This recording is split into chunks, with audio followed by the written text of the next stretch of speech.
my house now. This is where I live. It's awesome. I live here. I live with Jesus Christ. I may live here and walk in that door. I may die tomorrow, but I'm going there. You took the blood oath. You agreed to keep your mouth shut. You knew you weren't entering fantasy land. Bust your fucking mouth wide open. I'm gonna put you on your fucking knees and I'm gonna make you suck my dick. No safety, no surprise, the end. Who the fuck in the mob says stop the baloney? What kind of statement is that? Get to your eyes again.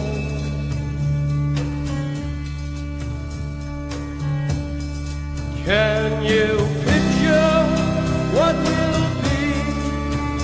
So limitless and free, desperately in need of some was face to face with stranger's hand. I would kill him in 2 seconds and go right to the courts and say, "Hey, I done it." That was awesome. That was awesome. Hey, Oh my everybody! God, I might have gave myself goosebumps on that one. What's going on, Bo? You Happy outdid yourself Monday. on that one. I think Sammy would actually like that. Yeah, I don't know if it was making fun of him or making him look fucking cool. I don't know. It's making him look like Apocalypse Now and all that other crap. And I actually think he'd give you a thumbs up on that one. That's too funny.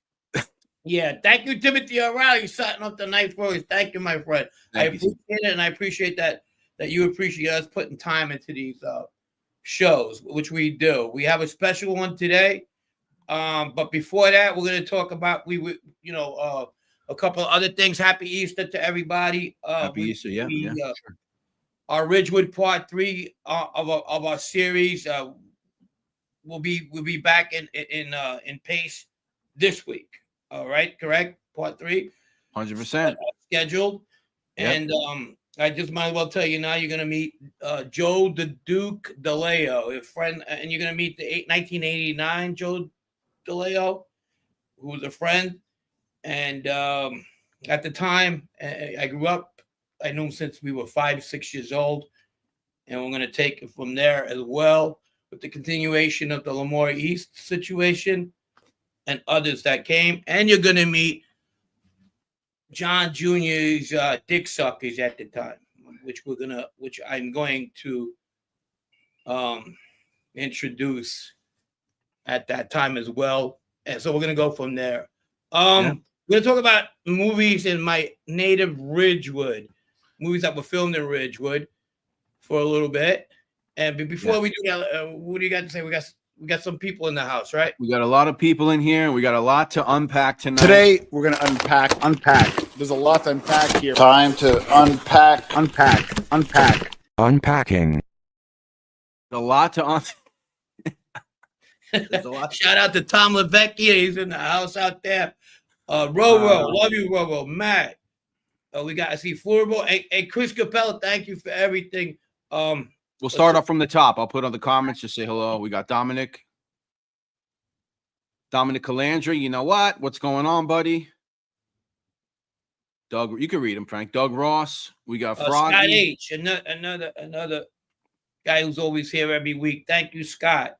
Who else we got?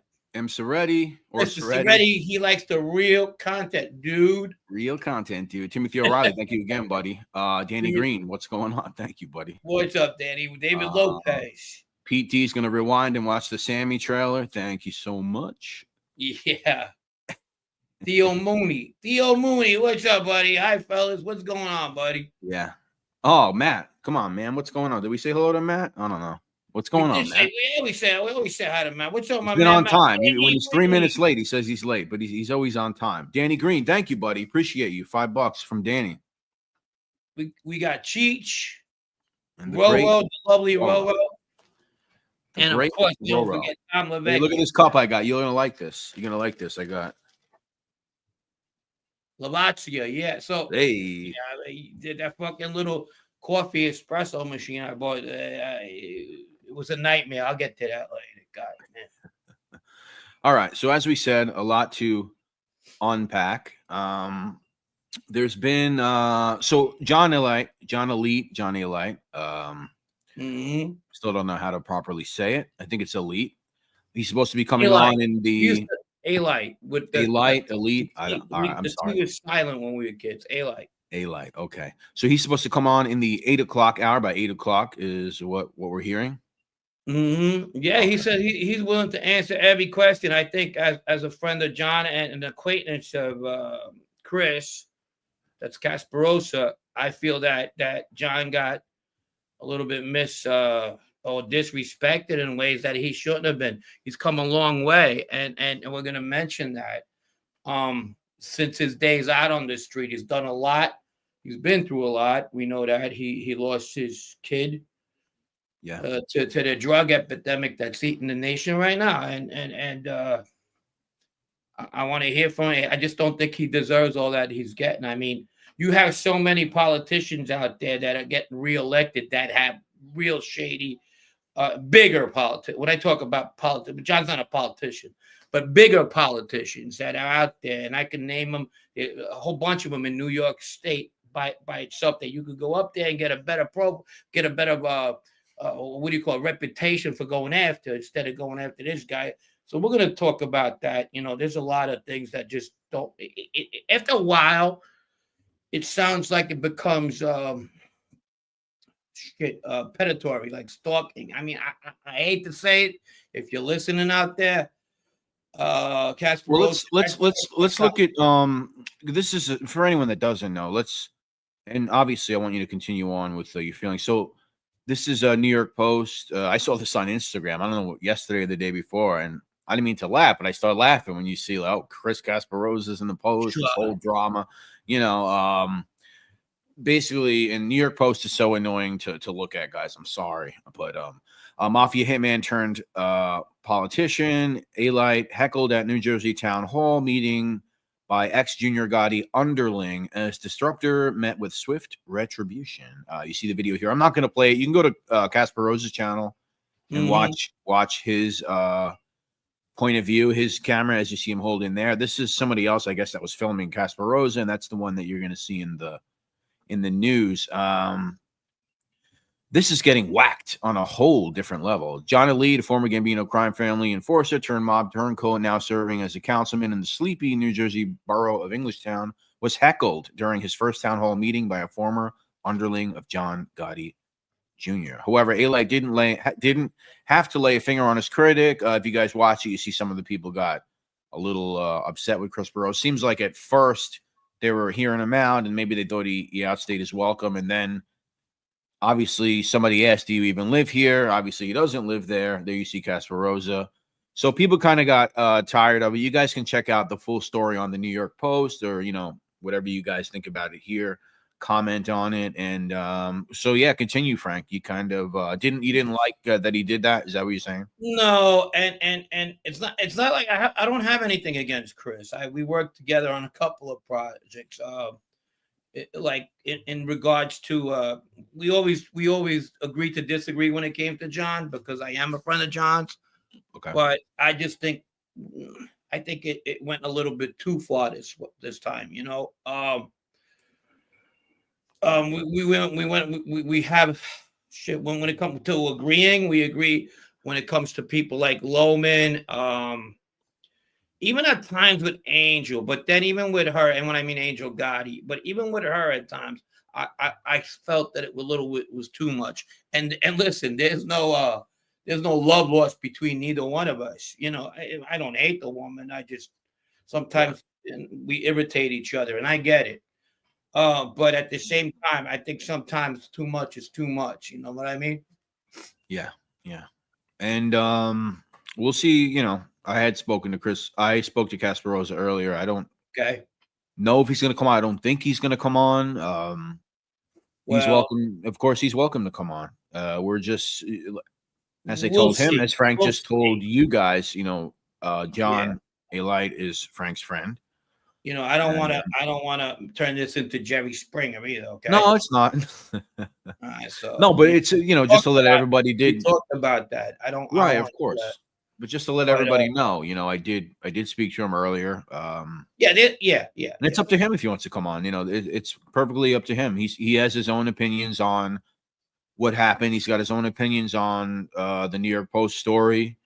I'm sure he's going to be responding to it on his channel, I'm sure, at some point. But I did hit him off. We spoke, and it's cool if he doesn't want to come on. I don't have anything against him. It is whatever it is. Right. No, I hear you. And then when it comes to John too, he brings a lot of points that it's better if John brings them up, because I am somewhat cool with Chris, but at the same time, they're valid points. Okay, this is not like when's enough here, and he has a resume. He's been working with kids. He's working with the fentanyl community, people who are obviously against fentanyl and not distributing, and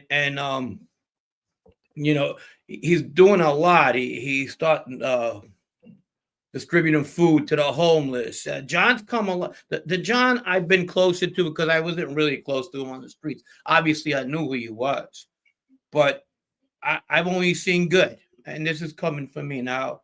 If you want to look for the hair on the egg, as my mom used to say, then maybe you'll find these. At the end of the day, we're human. We're all human, so we're all gonna have a little bit of letdowns.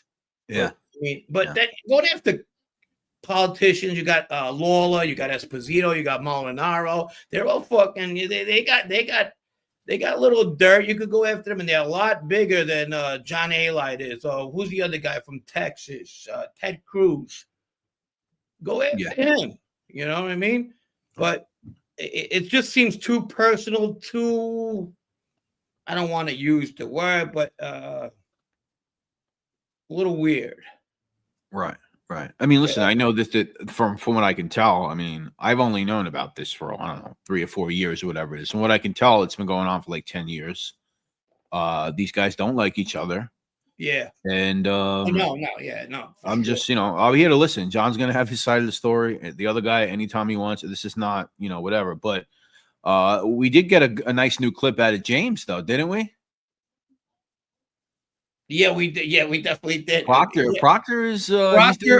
bringing it. Before you do that, shout out to Southie in the house. Another guy who loves the show. We love him, and it's good to see you back, my man.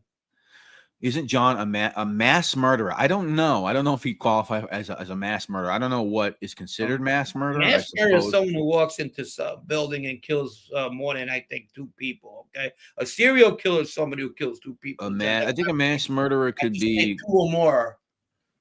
A mass murder is, I hate to say it, that bullshit that's been going on since Columbine. That fits the category. Okay. Or spree killer or mass murder, something like that. Yeah. But James Proctor had a little bit to say about it. Let's hear. John Alite gets ambushed. Oh man, I think I broke my hand. I know that hand. It was in the fall 1973 Boulevard watch catalog. That's going to be his new thing. He opens the videos with the cool clip. Throw away the keys. With stuff like that. I like it, James. Keep it up, please. Please James, keep it up. It, baby. Shout out to James. And James has good stuff too. Yeah. Keep it up. Keep it fun. And we'll spread the love. Like my shirt. Not making fun.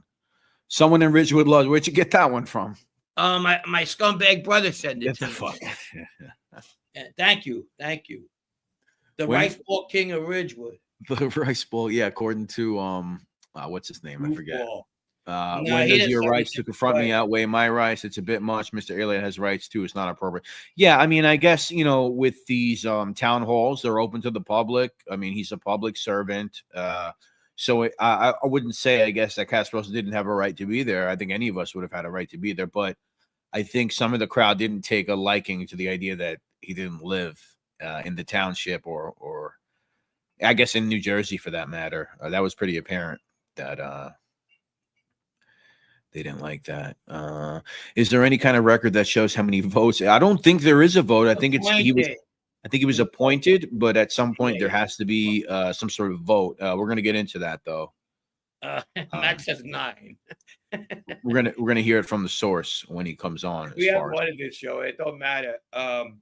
Yeah. But let's talk about my other topic today, and that's. Yes, I did. You ready for that one? Yeah, go ahead. What do you got?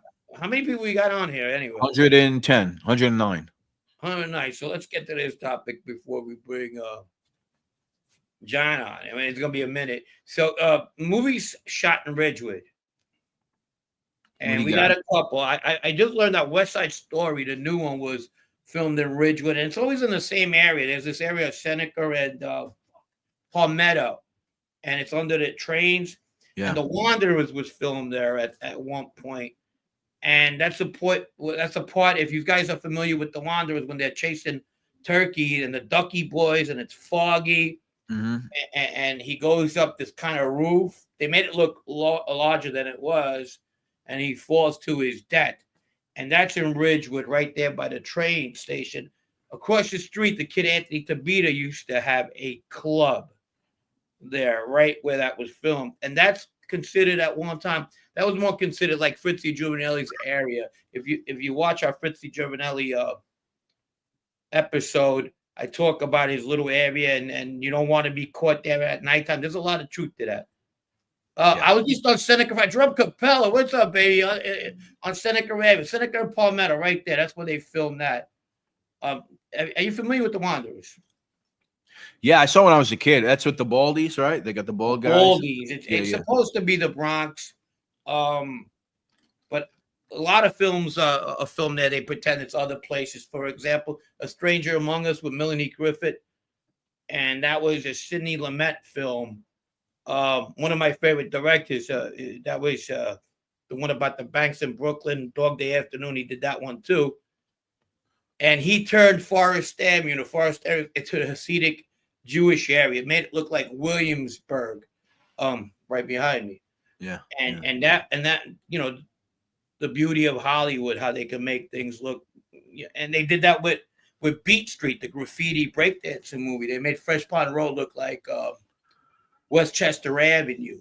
Oh, okay. That's in the tunnel scene, the train tunnels or something? No, when they're graffitiing in the Fresh Pond station and the actual station itself. Right. Real QGTM, what's up, man? He says, remember Baldy Dave? I knew him as Dave Antonucci, but yes. There you go. Yeah. He had hair when I knew him. Then you have this scene. I think this is season 6, Sopranos. This Catania Bakery, right? Yes. This is supposed to be Sheepshead Bay. They say in the episode. I'll play that again so you can run it down. Yeah. Is there a location there you wanted to point out, or you just want to play it? No, that's the bar right there. You see the bar they're going in? Yeah. That's Fresh Pond Road they're walking on. Catania Bakery, a very good bakery, by the way, is on your right. And that's where they almost killed Phil Leotardo the first time. Yeah. So going back to that, that's a bar I used to call the Quiet Man at one time. And then they changed owners, which the second guy that came that became the Glen Low Tavern. He was actually a friend of mine. His name was Ali, off the boat, Irish guy. But when it was the Quiet Man, they had this guy who was a bit of a scumbag. And I talk about George, the Colombian guy, almost getting into him in the Ridgewood episode, the owner of that place. So we didn't like him. So I think Anthony was a kid at the time. Anthony Aiello. You guys know him as Ace. Well, Ace was 18, 17, and we burglarized the place. He hung out under a table after they closed. There was no cameras, there was no cameras, no alarm. I had to ring and call the place and 3 times, and that means we were coming. So open the door because there was no cell phones, and if there was, we didn't have them. This was a long fucking time ago. Yeah, and we ended up. I took him on, I think, one of his first burglaries. So I'm not proud of it, but it happened. What are you gonna do? Yeah. Speaking of Ace, not going to say everything, but on Wednesday, it looks like we're going to be live, or we're going to have somebody stop by. Somebody else that has a YouTube channel that might speak about ASIL sometimes. So we'll get to that. That's supposed to be Wednesday. Some of you guys might already know who that might be. William Brennan, thank you, buddy. $10 from William Brennan says, great show, guys. Thank you, William. Thank you, William. Lisa in the house, Lisa Pizzatola. And she says Spike and Bensonhurst was filmed in front of Corrado 1 on Myrtle Avenue. I think that's Corrado 2. No, Corrado 1 would be the one. What's up, Lisa? I could be wrong. I don't want to sound like you know it all. Gaslight, thoughts on New Jersey government putting in tax cuts for film companies operating on the East Coast? I think that's pretty standard practice. They want to promote a film industry in states, and then they offer incentives to the film companies. I mean, I think that's pretty standard if that's what you're talking about. Oh yeah, for sure. My thoughts on that is good. I believe that's a good idea. If you want to build infrastructure and all, build infrastructure, create an uptick in filming in your state, you gotta offer some sort of incentive. So if that's what you're talking about. Right. Yeah. Lisa says there was a Corrado on St. Nicholas back in the 70s and 80s. Yeah. I think I remember that one as well on St. Nicholas. Ask John about Netflix move to Eatontown. Netflix move to Eatontown. Movie, or is that a movie? Oh yeah, we will. He'll be here. You guys can ask. Yeah. Well, you guys can answer when he gets on. Other movies filmed in Ridgewood was The French Connection. Yeah, you were telling me that too. Yeah. Yeah, you know when he crashes his car after the scene and all that famous car scene, he crashes into a garage. And that garage is no longer there anymore, but that's right around the corner from where the guy falls out, Turkey falls in The Wanderers. So they filmed a lot of movies in that area, even Brighton Beach Memoirs. Yeah, I mean, it makes sense because you have a lot of those old walk-ups, townhouses, brownstones, whatever you want to call them. There's a mix.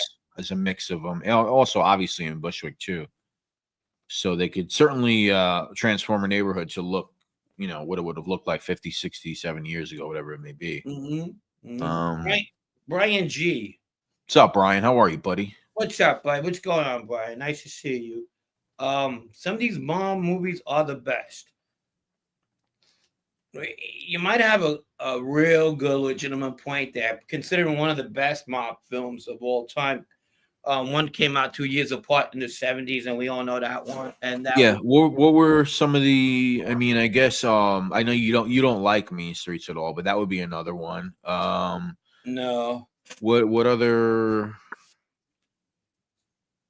I think of like so many that came out in the 90s. 90s was a big gangster movie decade.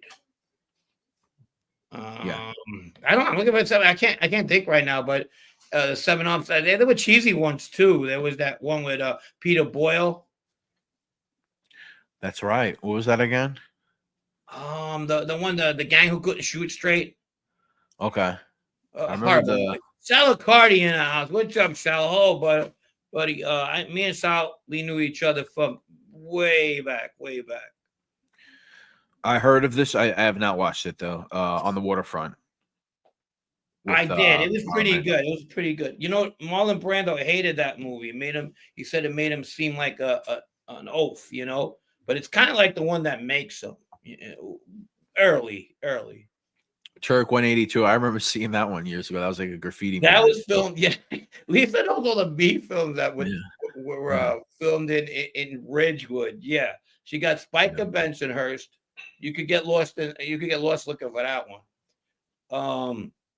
And Turk 182, which I think was a made for TV. And there was another one, King something, about a graffiti guy, and that was it was pretty cheesy. What did he do at the end? He like lights up the bridge or something with his tag or something cheesy like that. Yeah. William Brooklyn, what's going on?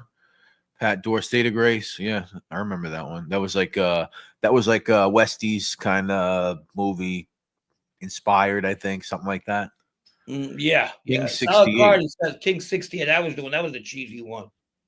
What's up, Stevie? How you doing? What's up, Common Sense? Hey, what's up, Common Sense? How are you, brother? Common sense. Looks like we got someone coming on Wednesday to talk about the analytics and the promotion buttons and all this, kind of break down what they did, and we'll get into it. We'll talk about it. It'll be fun. It'll be fun. Yeah, it'll be fun. It'll be fun.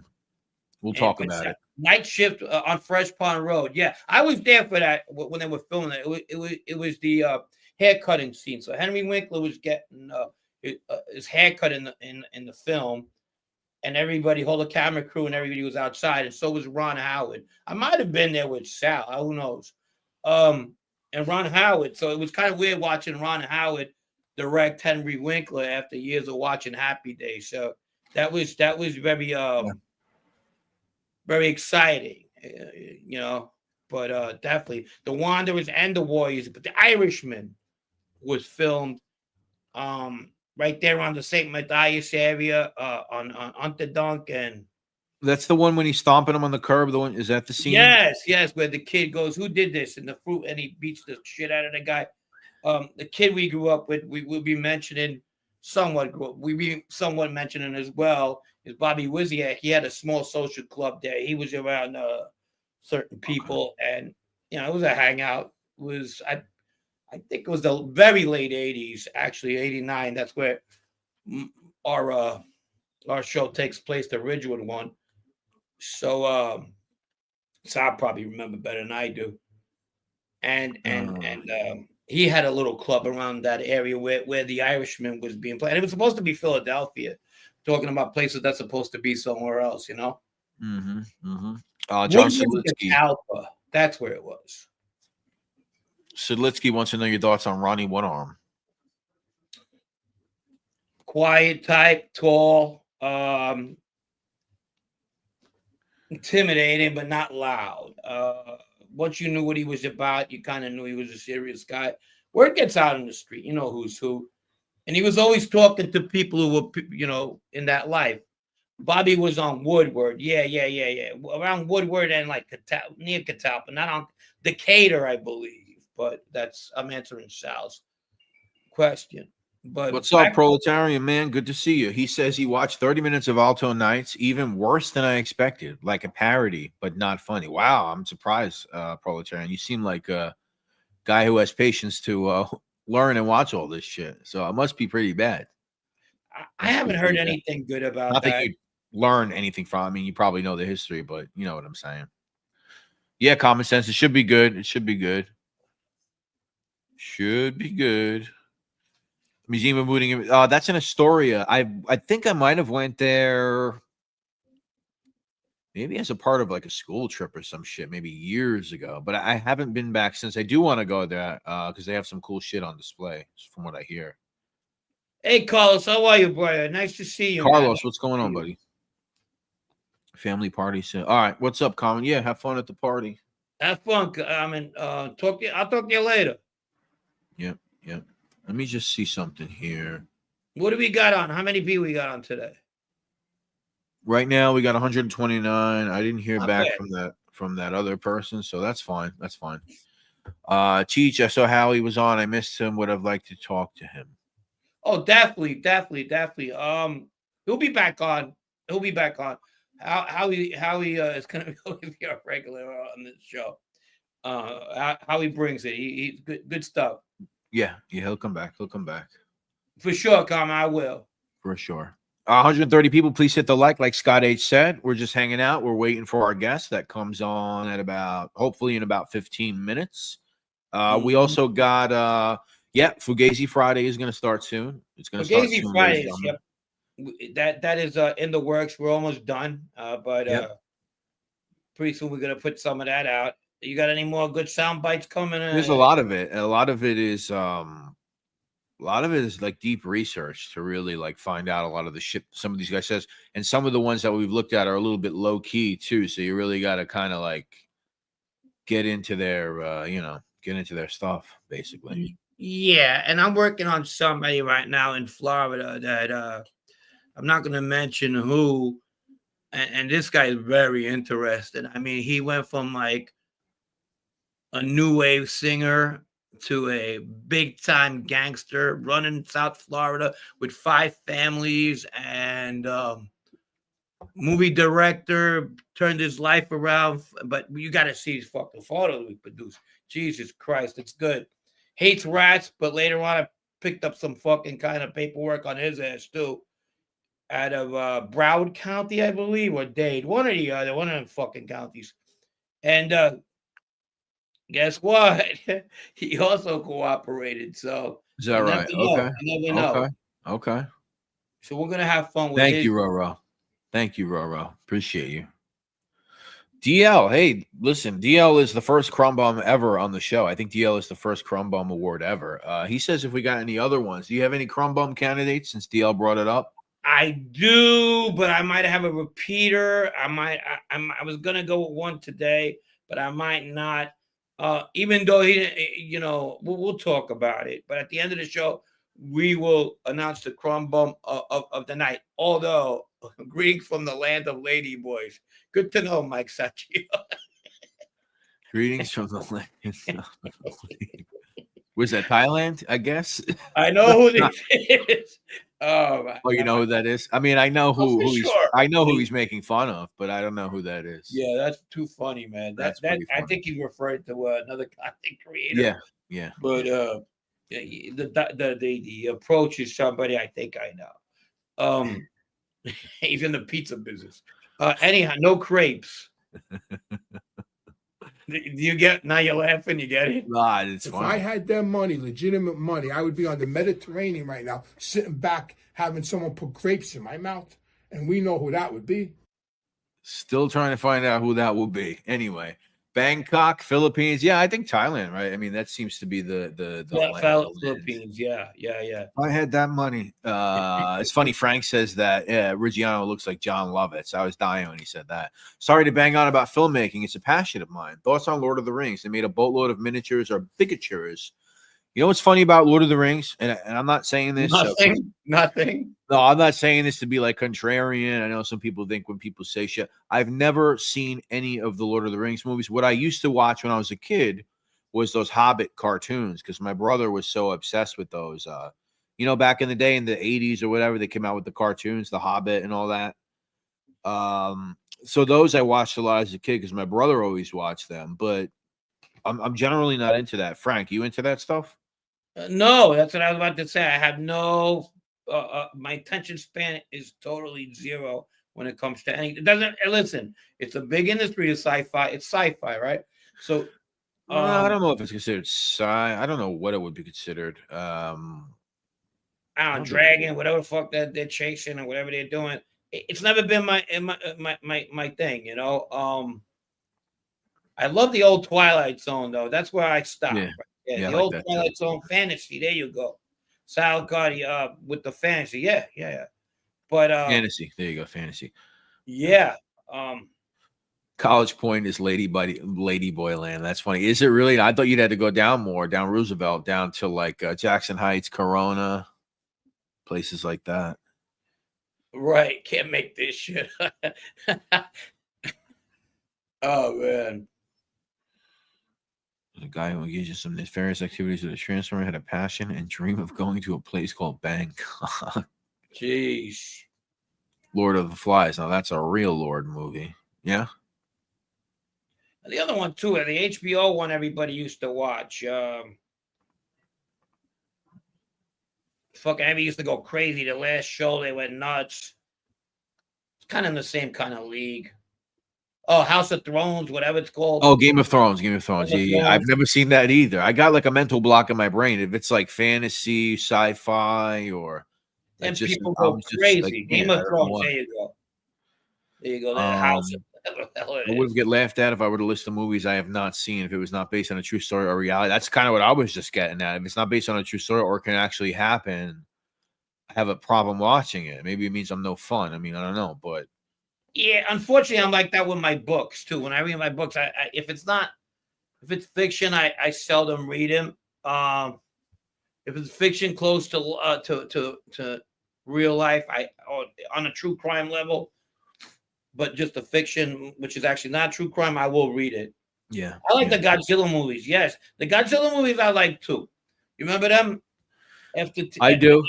Everybody might remember after school specials on Channel 7 with the Godzilla movies. Yeah, yeah. Then they started remaking them later with remember they had the Puffy song in there. Yeah. If they didn't look like they were on one of those Lionel track sets, fucking shit up. Yeah. I didn't like them, with the fake flames. Right. Yeah, Monster Week. And then there was Planet of the Apes that you do too. I remember that one. Roro says the only dragon movie she's going to see is Shrek starring Pastor Bradley. Where the hell is Pastor Bradley? He's gone. I don't think he had a. Unfortunately, I didn't think his lifespan was going to be. That's I hope crazy. he's still alive. Yeah, I don't know. He might be, Tom was on with Pastor Bradley. The crazies followed Tom. That was the day Tom was on the show. Yeah. I love true crime books. That's why Giacomo Amato's autobiography is a great read. Well, that's another one. Furby, you suck. Giacomo Amato. Anybody ever heard of that guy? He ran Maspeth. Yeah. Before Joe Messino, there was Giacomo Amato. I mean, what do you think? What do you think he was? Just like a food truck guy that got they shook him down, and I don't know, but Salad fucking clown. He hates him. Before you even ran into him, Salad run into him. He goes, and Salad from Ridgewood, that area, and he's like, "Who the fuck is this clown?" I said, "I don't fucking know." Now we're both blocked for fucking with this guy. Yeah. Well, let's unpack Giacomo Amato first. Today we're gonna unpack. There's a lot to unpack here. Time to unpack. Unpacking. Let's unpack Amato. So he's from Italy, obviously Sicily, maybe. I don't know. He's got a strong Italian accent that he hasn't been able to get rid of since he came here in the 70s. I don't know if he, so he keeps it pretty strong. And apparently he lands here. He gets here and he lands in Maspeth. First Glendale, he joined the neo-Nazis and Stop it. No, he didn't. I didn't know there was neo. He Get says the fuck that. out of here. I swear, not he joined. He was friends with the neo-Nazis in Glendale. The Bundish? What is it? The Bund? Some fucking probably Germans who used to get drunk and fucking salute each other in some basement. And he probably fell into that shit. Who the fuck knows? Okay. Anyways, and then he moved to Red Hook. Big fucking change. Red Hook. Yeah, well, the name on the other side of the planet. Transforming. He went from Bavaria in Glendale to fucking all the way to Red Hook, and then he finally settles down in Maspeth and owns a food truck. Okay. He has a mean chicken dance, by the way. So is that how he meets Messino, according to him, in the food truck industry? Yes, and Messino was not who you think. He was a scumbag and a rat back then, according to Amato. Which I've never met anybody called Messino a scumbag before you ratted. And Salvatore he hates too. I think he said something that I don't know if he's somehow related to Salvatore or through family, somebody married. I don't know what it is, but listen to this. He is out of his mind. The Nazis in Glendale, Rastelli wanted him. Then he dated Messino's sister or something. Was that what it was? Shot. Oh, he said he got shot too. No, he was shot. Well, he said he got shot, and then he was doing an interview, and he's like, "I show you. You want me to show you?" And I don't think he pulled his shirt up, but he was about to like pop his belly out. Yeah, common sense. He's supposed to come on the 8 o'clock hour, 8:15, hopefully somewhere in there. Hopefully he pops on. Yeah. Messino had two brothers. Now I don't know. I didn't think he had a sister. One was Lala. He was half crazy. He would go from diner to diner drinking coffees at night. And the other, he said Messino shot him. Oh, that's why. That makes sense. Get the fuck. He said Messino shot him. Oh, okay. And I know he said Salvatore. He said he's a rat before he become a rat. He's already rat. That's what he said. So, and he has a book where his face takes up 90% of this book that's about this fucking big. You open it up, it's like triple spaced. It's like I bought a book like that once about a criminal event that happened in New York City. Yes, I opened it. Book. It's like triple space. I felt like I was reading like a kindergarten. I was like, "What the fuck is this?" Who looks more Polish, Messino or Della Croce? Messino looks Irish. That's funny. He looks Irish. He comes off as. And I used to notice that every time we used to meet every Monday down in MDC at the co-defendant meetings, he sounds and acts a lot like Jackie Gleason, or a lot of the Irish guys that I used to see, you know, like the wise guys or half of wise guys out in the bars, and he comes off like that, real American. That's how he came off as, to me anyhow. Basta says, Brett, you ever read To Drop a Dime? No, I haven't. To Drop a Dime. What is that? Like some hood classic? To Drop a Dime. You know where the term comes from, right? Because I know you come with the quarter era, right? You stick a quarter in the phone. It's when somebody tells on somebody they had to drop a dime on the phone. Get it? Oh, okay. I get it. Yeah. Yeah. Confess Mafia Hitman describes New Jersey's Campese family's reckless environment. Oh, didn't someone bring this up recently? What's that?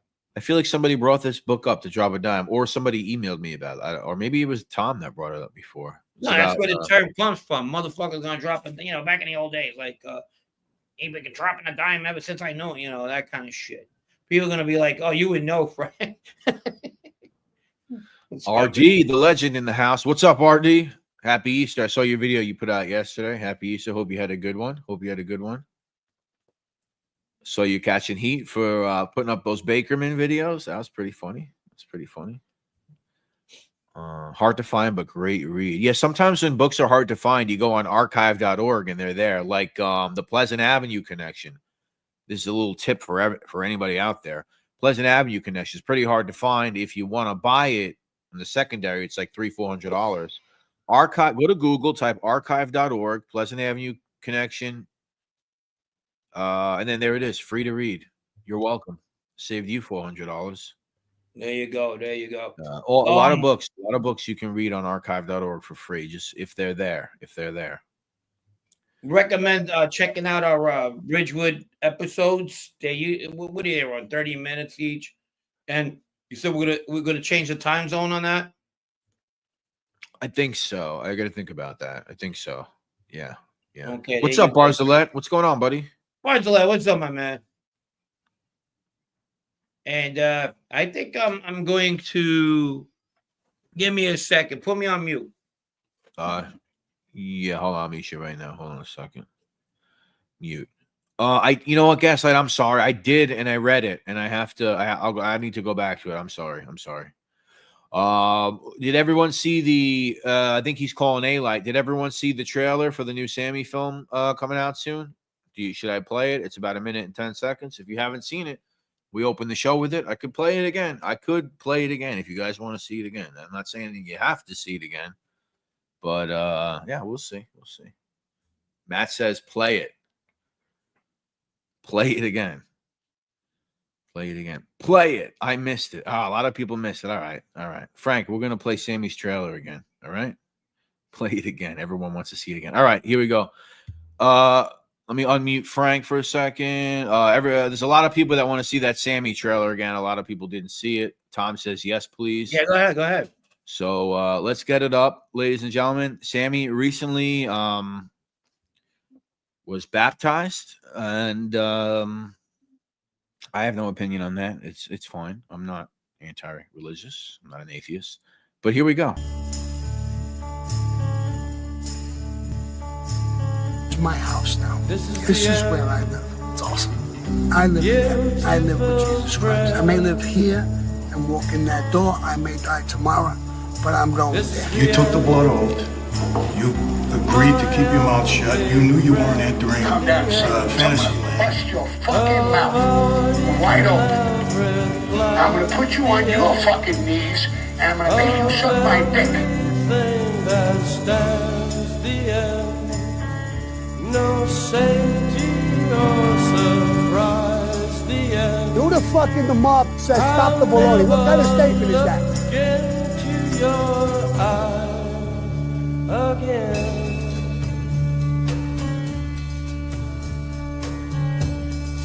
Can you picture what will be?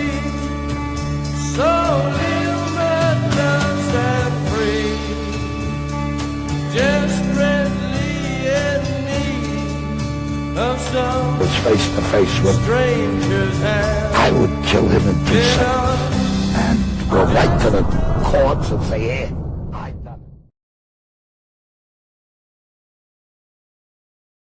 Truly wild stuff. Coming to FX, I think next summer. This summer coming up. It's going to be on FX. You guys check that out. A little cameo by Joe DeChico there at the end. In case you didn't catch that. I'll kill him. And I'll go to the court and say, take me. That was, you outdid yourself. That was great, bro. All right, I got to send the link out again. Apparently, it's not. All right, let me get this link. Hold on 1 second. You can entertain the chat. Let me get the link to our guest. Okay, yeah, no, he does it all the time. Salicotti, he looks like a fucking Colonel Crutch from Apocalypse Now. Yeah, he does, and definitely plastic surgery there and tattooed eyebrows. Frank, oh, what's up? Out touring, Bushwick's own. What's up, my brother? What's going on? Brother from another brother. That was my brother Joe's buddy growing up. And every time I see Al, I get a little sentimental. I love you, bro. Love to see you. It's Ridgewood in the house. Frankie, what's up? Oh, Benny, what's up, DJ Benny? What's going on? How's Dad? How's the family? Hope everybody's doing good. Haven't seen that kid in years. Good to see you, Benny. Good to see you. All right, ladies and gentlemen, we have tonight's guest. He is behind the scenes right now. He's getting ready to come on. And so let's welcome English Township, New Jersey's latest councilman, Mr. John Alite. John, what's going on, man? Hey, guys. How are you? What's going on? Good to see you, bro. Good to see you. Congratulations. Thank you. Appreciate it, guys. Congrats. I have my dog trying to get in my house here. Say hello. Hey, look at that dog. Thanks. Say hello. All right. Anyway. What's up, brother? What's going on? You had a busy week, huh? Yeah, I had a busy week. I've been pretty busy. Staying busy, good things. So I'm just gonna say, John, I think some people are still maybe they're not educated on as to how you became a councilman. If you don't mind, maybe just tell everyone how it worked, because it wasn't an election, but there's one coming, I think, or something going on. Well, actually, what happened was I was appointed by the council of my town, of the borough. So what happens is if there's a space available, the mayor puts up 4 to 6 names, and then the council has to agree on the people they choose, which they chose me, and I became councilman through choice. After that, you have to be revoted on at the next election, which you got to submit names by a certain date, which I did, and I believe about 10 people did. So there's an election coming up, and if when that does occur, I would be elected for another 2 years on top of about a year that I'm serving now. So it would be a 3-year term. But most of the people in the town at this point know me, and some of the newspapers that don't report accurately, whether it's Asbury Press is one of them, they made the people believe in their articles that the township and the borough was against me, the people, which actually is the furthest thing from the truth. Channel 12 was here, and they've been having cameras in, and they've seen the reception when guys like this Kasparosa or outsiders tried to come in and try to belittle me, I guess, try to get me angry, which obviously didn't work. And the town, the people of the township, the borough that I live in, was very verbal and aggressive for me against these kind of people that just, he's a weird character, the guy. Yeah, unfortunate that I'm glad that room was in your favor and understands for somebody who was kind of in the life such as yourself. Redemption's big. You try to better yourself, try to do good things. Since I known you, that I only known you to do. I mean, of course, I knew you on the streets. We weren't close. Everybody knows that. But known of your reputation, we all did, especially if you grew up in the area we grew up in. But now, ever since I known you, you've done so much stuff for the community. It's unfortunate that somebody just continues to go after you in this kind of way. That's what life's about. Christianity in general, if you believe in that stuff, it's about redemption, and ever since I know you've been doing good stuff for kids, you've been through your own little freaking setbacks, one that I could never understand because I never been in that position.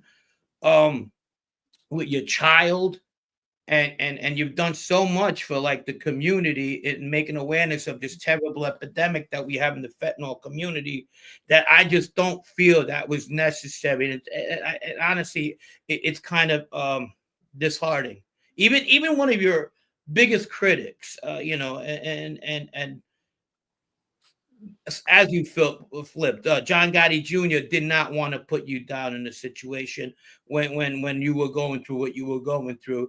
But then I can't explain, and I'm going to apologize because he's kind of an acquaintance of mine, this kid. But I just don't understand where he's coming with this. This is just this is not right in so many levels. Well, I spoke to some people in the police department that have psychologists that work in those police departments, and we had a conversation about this guy. So the Gottis originally knew him, and for some reason he's attacking the Gottis the last, I guess, couple of years, and he's going after their kids. He's going after the Gotti Jr. himself. He's going after his sister. He's going after them with their sexual relationships. I mean, some really crazy things that I got to tell you, this, and I mean, I'm not sure, they do a psychoanalysis on serial killers, right? And the behavior patterns of them. And this guy, he lives, he doesn't really have a job. He lives in his mother's basement. He doesn't know any of us personally our whole lives. So, he's not a journalist. He hasn't worked for anybody, never got paid as a journalist. This is what he tries to lie to people about. He has some sort of fantasy that he's a journalist. So, he's unemployed for so long. He has no relationship with a girlfriend or a boyfriend or whatever he prefers. He has none. He's asexual. No, doesn't have any kind. So why are you attacking Angel Gotti's children? You don't like Angel Gotti. Well, it's too bad. But why are you chasing their children? Why are you attacking them or whatever they do with their personal sexual lives? Why are you So I'm going to be sticking up for the Gottis, saying, you know what? You supposedly you say you were going to go in business with him and it didn't work out. But what'd you do prior to Gotti? You never worked. You don't do anything. If you really wanted to write a book, it would take you about a year. I wrote 4 of them, or I co-authored 4. If you really want to do a documentary, then that would take you 6 months tops. So you're not doing it because you're chasing me probably about 10 to 12 years now, nonstop. So there's got to be something mentally ill or something's missing in your world. I mean, even the way he wrote about President Trump on his pages, from what I understand, people said he said some really outrageous, weird things. That other people may have been arrested for if they knew that what he was writing. So at the same time, I'm not sure if I sent documents over to you so you can verify. You did. You Okay. actually did. Yeah. So now he contacted law enforcement. He said that I killed somebody that obviously was unfounded. The police said whatever they wrote, that it's not true, and they cleared me of any nonsense that he's writing. He threatened the guy. He called him a pedophile and said that if he doesn't set me up for crimes for him, which I sent you that letter, I believe, with the guy writing. He just recently put a video out saying I killed or I tried to kill a guy that he was speaking to that was an informant or something in some other state, which is another ludicrous statement. But the best part is he keeps calling everybody rats. Meanwhile, he's the guy contacting the police, trying to get everybody locked up. And then, then he went after the Gottis and was sending information supposedly to people that worked or knew about Little Snuff. And I guess that podcast came from to attack the Gottis that came from this Kasparosa. So, maybe if he really had a job or a family and kids or a boyfriend or something, he would change the way he thinks. Maybe I go to church. He called me 100 times. I had a conversation. I told him, listen, please, I got a different life. I asked you nicely. Leave me alone. I lost my daughter. I don't want to bother nobody. I don't want to go after the Gaudis. I'm done. I got a different world, different life. I changed my life almost going on 15 years. I don't want this nonsense. So, but, this is something mentally off. I mean, completely, he's got to be really mentally ill to do what he's doing. You know, and if Gotti wanted to go after me one way or another, or me, him, you know, whether we agree with whatever went on or not, disagree, at least we had issues back and forth with each other and friendships. This guy doesn't know us. So what are you getting involved in making it? It's really, I mean, I don't even know. The behavior is really weird. It's very, very strange what he's doing. And to be fair to him, he declined to comment on the show. Well, not exactly. I mean, I spoke to him earlier, and like I said in the beginning of the show, he's more than welcome to come on anytime he wants if he wants to respond to you. But you know, he's got his own platform, so you know, I'm sure he wants to respond to you in his own way on his platform, which is fine. But he definitely seemed to express. I don't want to say everything he told me because he's going to cover it himself, I suppose. But he, you know, I don't think he was happy about the New York Post article. I don't think he. Well, He they didn't all see think it. he's He didn't see mentally it as ill. factual, but if I had to ask you, John, if you could think back in your mind where this whole thing might have hatched from, can you think of one moment where you didn't get on with this guy, or I did don't know something the guy. happen years ago? I mean, I don't know. I'm just getting Yeah, your side. you it goes imagine? back. Do you imagine chasing somebody literally for over 10 years now? What could possibly be a reason somebody's imagine me starting from today's following you for 10 years nonstop? And you don't, and I don't know you from anywhere. You don't know me. Why would I do that? Day and night, be obsessively following me, just the way he's doing to the Gottis. From what I understand, they had to get lawyers for the last couple of years. This ain't normal behavior, and nowhere close to being normal behavior towards anybody. So, I mean, he can say what he wants, but then why you didn't write a book for the last 10 years? I mean, this is a joke. You live in your mother's basement. I mean, it's incredible. Do you know that we were out looking at property on the block his mother lives on, and they threatened to call the police, and they called the police, and the mother called the police, and you know, this is just insane behavior. You know, you're stalking, and I don't know any other words to use. Stalking's not even strong enough. This is really people are that do this are eventually locked up, or they try to do something to attack like a movie star or somebody. You know, somebody that they just for some reason they got this inner hate. And they don't know the person. I mean, this guy doesn't know me. So, you know, and, you know, why would you do that to Gotti's kids, even if you don't like Gotti? If you don't like Gotti himself, why are you attacking the sister? Why are you attacking her kids? It's very, very weird, strange behavior. As long as he doesn't own a catch and a rye, you're safe. You know. I mean, you guys seen those letters, right? Did you read them? Yeah, I did. Is that normal behavior to ask a guy to try to set me up? I mean, it's just crazy, and then threaten the guy if he doesn't set me up, or you know, you're calling the police department. So the everything he's calling everybody. And listen, you can see the guy's a very soft guy, right? He's a pudgy, whatever. Not, and I'm not talking about physically now. I'm talking about just his behavior is very soft. You know, if somebody wanted to get in a ring with him, they'll tear him up. He's not a rough guy. Oh, So he's not a maybe that's small guy though. He's a pretty big guy. he's a big sloppy kid. You know what does that mean? So if he likes, and I could tell him now, since he's such a big kid, he can get in a ring. If he wants to get in a ring and he wants to get beat up inside a ring, we can do that for him. I mean, So Let this me is a ask you, soft John. kid. I don't think he can do 2 push-ups. I Let me ask will you, say John, you're not the usual 62-year-old either. You got a lot of good feet work and still good handwork for a guy your age. John, Well, did you know he was there, John, or did you just know he was there when he stood up to speak to you? Did you? No, I seen him there. I seen You him did? there. The guy's been stalking all my houses. You got to remember something. Even when my daughter passed, he didn't stop bothering me. There's something mentally wrong with him. And then he lied. He tried to blame it on John's mother. That it was his mother. There's something wrong with this guy. And then he's begging and saying I'm sorry. And then he bothered my whole family nonstop. So we've all tried different things, getting on the phone, conning him, appeasing him. We tried everything so he would leave us alone, just so he would go away. But nothing worked. Anything you try to do, again, this is psychologically something's off. You don't live in your mother's basement, don't have a job, and and have no friends, no life. Because most young guys, he's 40 years old. no girlfriend, never been married, no kids, doesn't go anywhere, doesn't have any like social life. It's strange. It's just a strange, weird guy. At this point, I don't know. You know, what else are we supposed to do with him? We ignored him. He tried to write stupid, like some, bull crap articles about my author, George Anastasia, whether you like the guy or not. Why are you disrupting going to some of his talks and taking his microphone and not giving it back? What makes a guy drive from Long Island to Philadelphia 5 hours?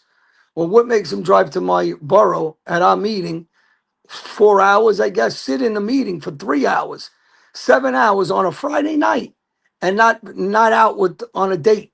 Like I said, whatever he prefers, a girl or guy or whatever. Friends, you don't have any kind of life. There's something very strong, something wrong. No children, something's wrong. Something's definitely wrong with him. Well, as I said, I mean, I'm sure he's not going to like what you're saying. I mean, and he's free to come on. Well, he's got mental After illness, of course. You know or- what? Something like him, and I heard he has a gun. So, he threatened to. We told a couple people he has a gun. That's laughable to me. What are you going to do with a gun? You're mentally ill in the first place. But what do you think? You're intimidating anybody with a gun? I mean, so what's with the talk that he owns a gun? What does that mean? So I don't know you, but since you're talking, you have a gun. Why? What's the use of a gun? But why did you write letters to the police department to try to get me locked up?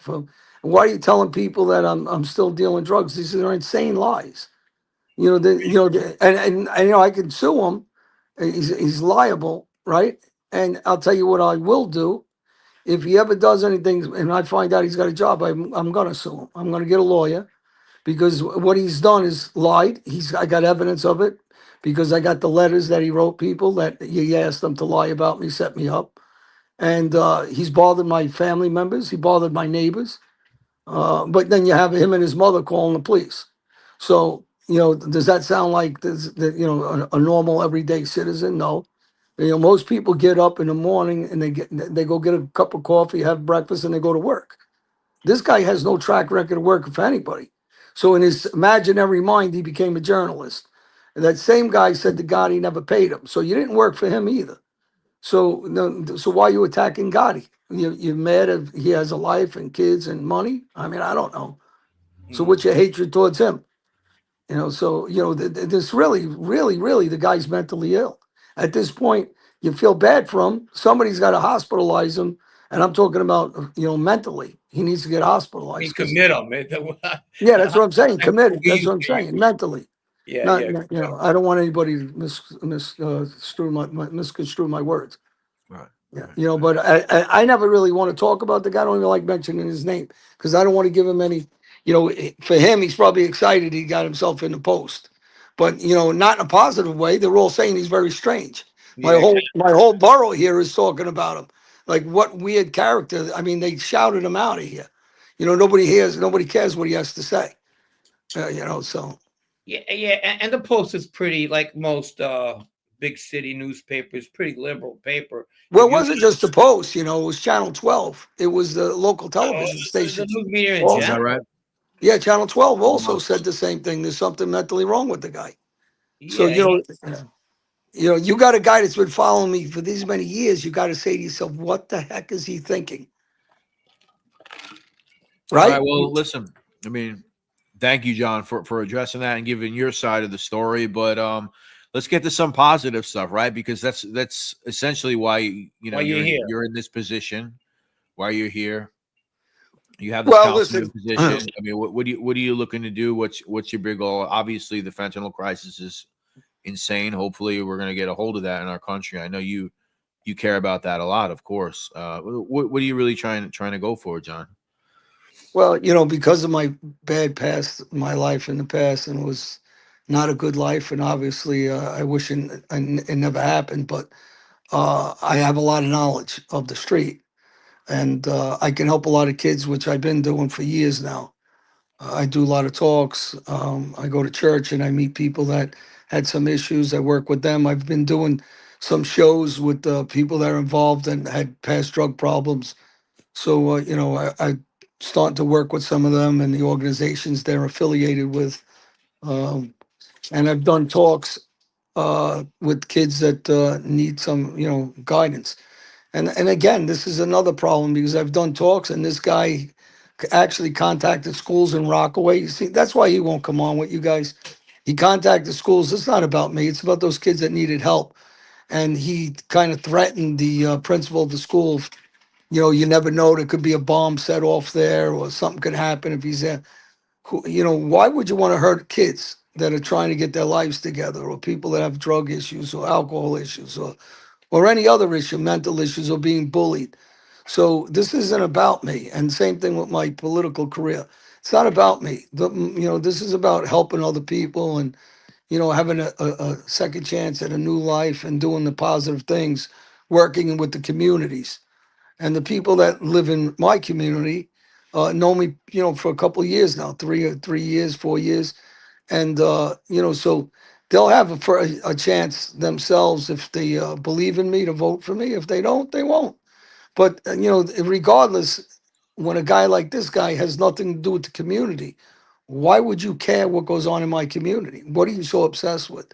So any angle you cut it, I'm just curious why he wouldn't answer some of you guys' questions. Because you're pretty friendly with him, from I understand. I mean, well, not social friends, but you have a rapport with him. So I'm quite not understanding why he wouldn't talk to you. What is he afraid of? Because if he can't put his own spin on things, and he's got to be, truthful and say, well, yeah, I'm stalking this guy for 10 years.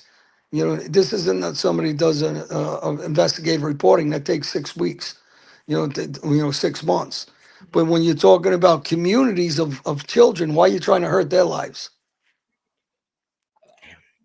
Yeah, I don't know, man. It's something that he's gonna have to answer eventually if he wants. But Do you know of any job that he ever had? Do you know if he ever was employed? not to my knowledge. No, not to my knowledge. No. Do you ever see him on a date or a picture of him with a girl? No. I don't know, with social media. Do you ever see him on social media holding hands with a girl, or kissing a girl, or anything? I mean, I don't know. Anything I've ever seen was I've never his content, whatever content he puts Yeah, out. Kind of yeah. Yeah. basically. So at this point, I just talked to an investigator. So if this continues, I guess I'm going to have them do some work, and I'm going to find out some of these things, and some of them, have them maybe speak to people that were affiliated or knew him growing up, talk to his mother, talk to his uncle. I heard his father died, so Yeah, you he know, did. Yeah, I remember that. And I remember when his dad passed away about a year ago, maybe a year and a half ago. yeah. And So you don't want, you feel bad for anybody whose family member has passed. I feel bad for his father. I feel bad for his father. I don't feel bad for him No, because, I didn't. yeah, because obviously for the father, it had to be a disappointment to have a son like that. As a father, I wouldn't want to have a son like that. Because this is not a respectful guy that's doing something positive for the community. Go to church, do something positive for people, look out for people. Do something. If you want to be a journalist, go to school. Because I don't think he went to school to be a journalist. I don't think he ever worked for anybody again as a journalist, because most people show their credentials when they do things, because they're going to do something positive. When you're doing negative things, the way he conducts himself, something's definitely mentally off, and at some point, uh, he's going to have to come to terms that he has a mental illness. And I don't know if he's on medication or he needs more medication. But like I said, when he chases a gaudy child, a girl, something's off. It's just something that's very off. Yeah, John DL. He's one of our subscribers here. He wants to know what kind of things can you vote on in your position. Well, like any other borough, state, or community, we voted in just recently a chief of police. Um, All right. who's it? We're talking about revitalization of our downtown area. We talk about school funding, local drug issues, like most towns. Just the beautiful cat. Some of the activities for the area, building, talking about planning board stuff, and what's going to be passed and what isn't. What we are looking at. We have a lake that's very popular in our area, so we're talking about what we're going to do with that, with a park area around it, the Okay. dam, local community with the dam and the water towers, and so we have regular meetings and discuss the obviously the budget in our town and in our borough and how we make things better for the community here. And we got a great community, honestly. People are great, and I think he learned that the hard way when he tried to disrupt the town hall meeting, and it didn't go too well for him. He was embarrassed, and Who was he that was lady? he was actually close to being locked up and arrested. So Oh, he was going to get arrested. He hit his car 2 blocks away. The police told me. So that was something else they seen. They got his plate, and if he came back to the town, to our borough, I think he'd have an issue. So Now, uh, what is the rule though, John? As far as like, is it open to any citizen of the United States, or is it do they really just want it open to people of the town? yeah, it's just for the town. It's a town hall, so it's for the people of the town. He's Okay. wasting the time of the town. It's not an open forum for anybody to come from another state. So we allowed it. We gave him. You're supposed to get 3 minutes if you're going to talk from the area. So we allowed it. I told the mayor, let him talk. Let him embarrass himself. Which Okay, so they just let it go. so I let it go. Yeah, I didn't have to let it go. I could have told the mayor shut him down. The town people didn't want him there. They asked the police to escort him out. So he's not saying anything that anybody doesn't know about my past. A lot of people have a past. I have a different present and immediate. My immediate past for the last I'd say 13 years is working with communities, and I think me and Frank talked about some of the places I've done talks and yeah. and there's videos all online and of all the work I do with different communities and troubled kids and second chance programs. And so, he wants to bring me back to my life 20 years ago. That's not going to happen. I don't even get a little annoyed. I let the people of our borough tell them get out. And the police department told them the same thing. If you don't leave, we're going to lock you up. So for harassment.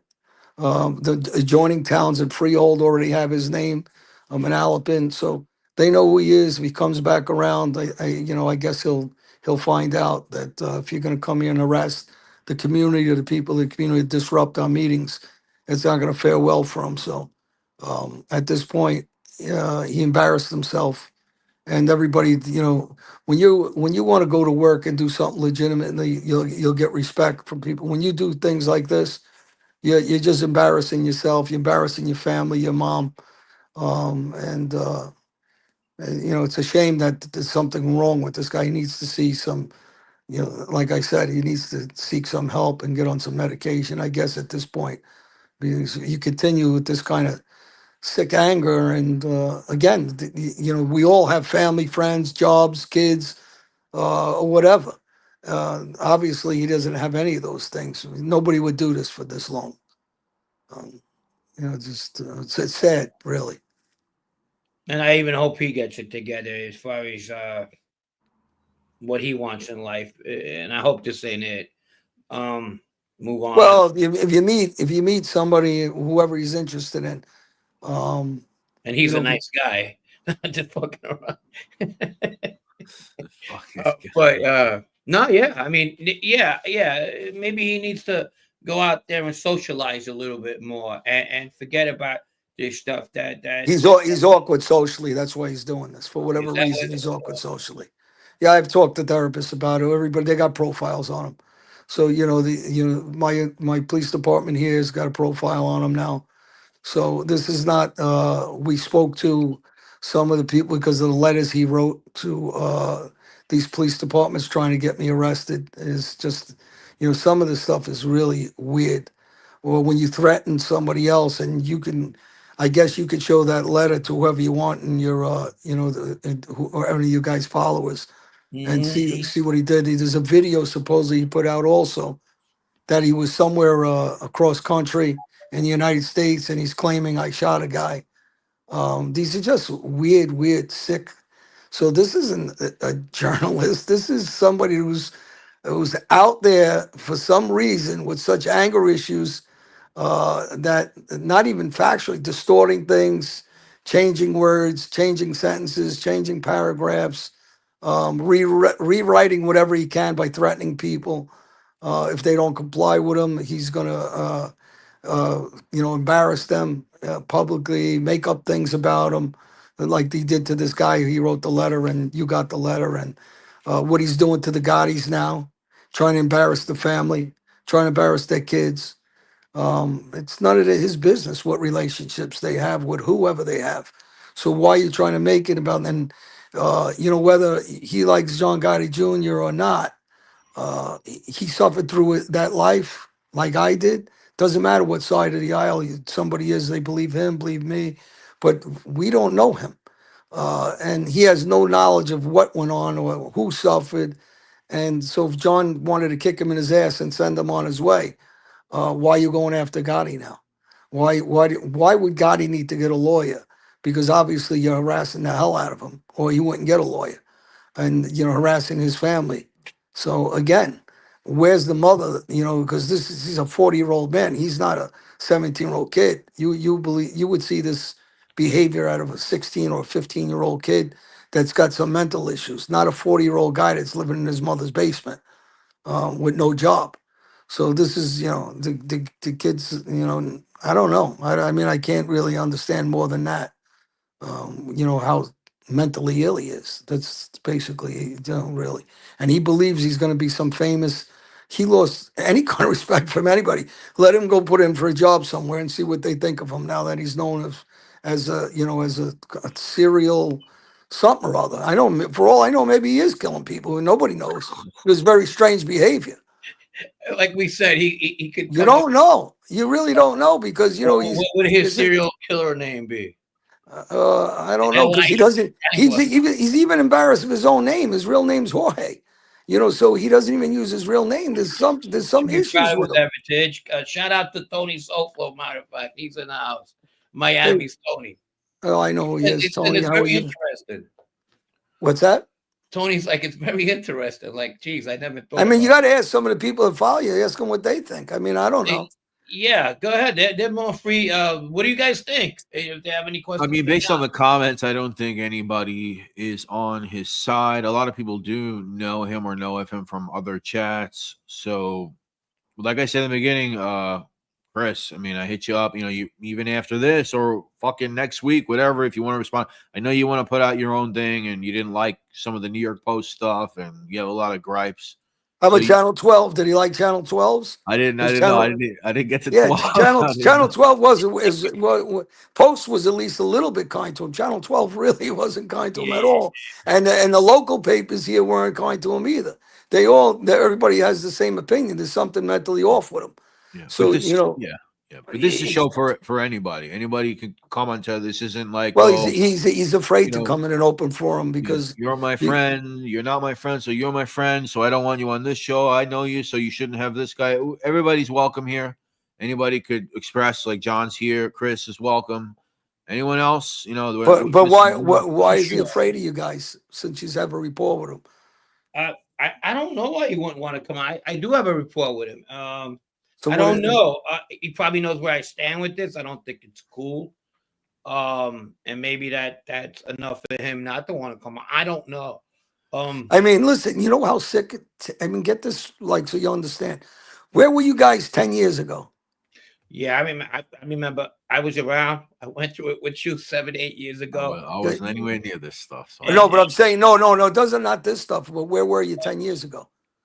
In other words, you know how far your life went from 10 years till today? Yeah. This guy's stuck on 10 years. Yeah. Maybe better, maybe more than 10 years.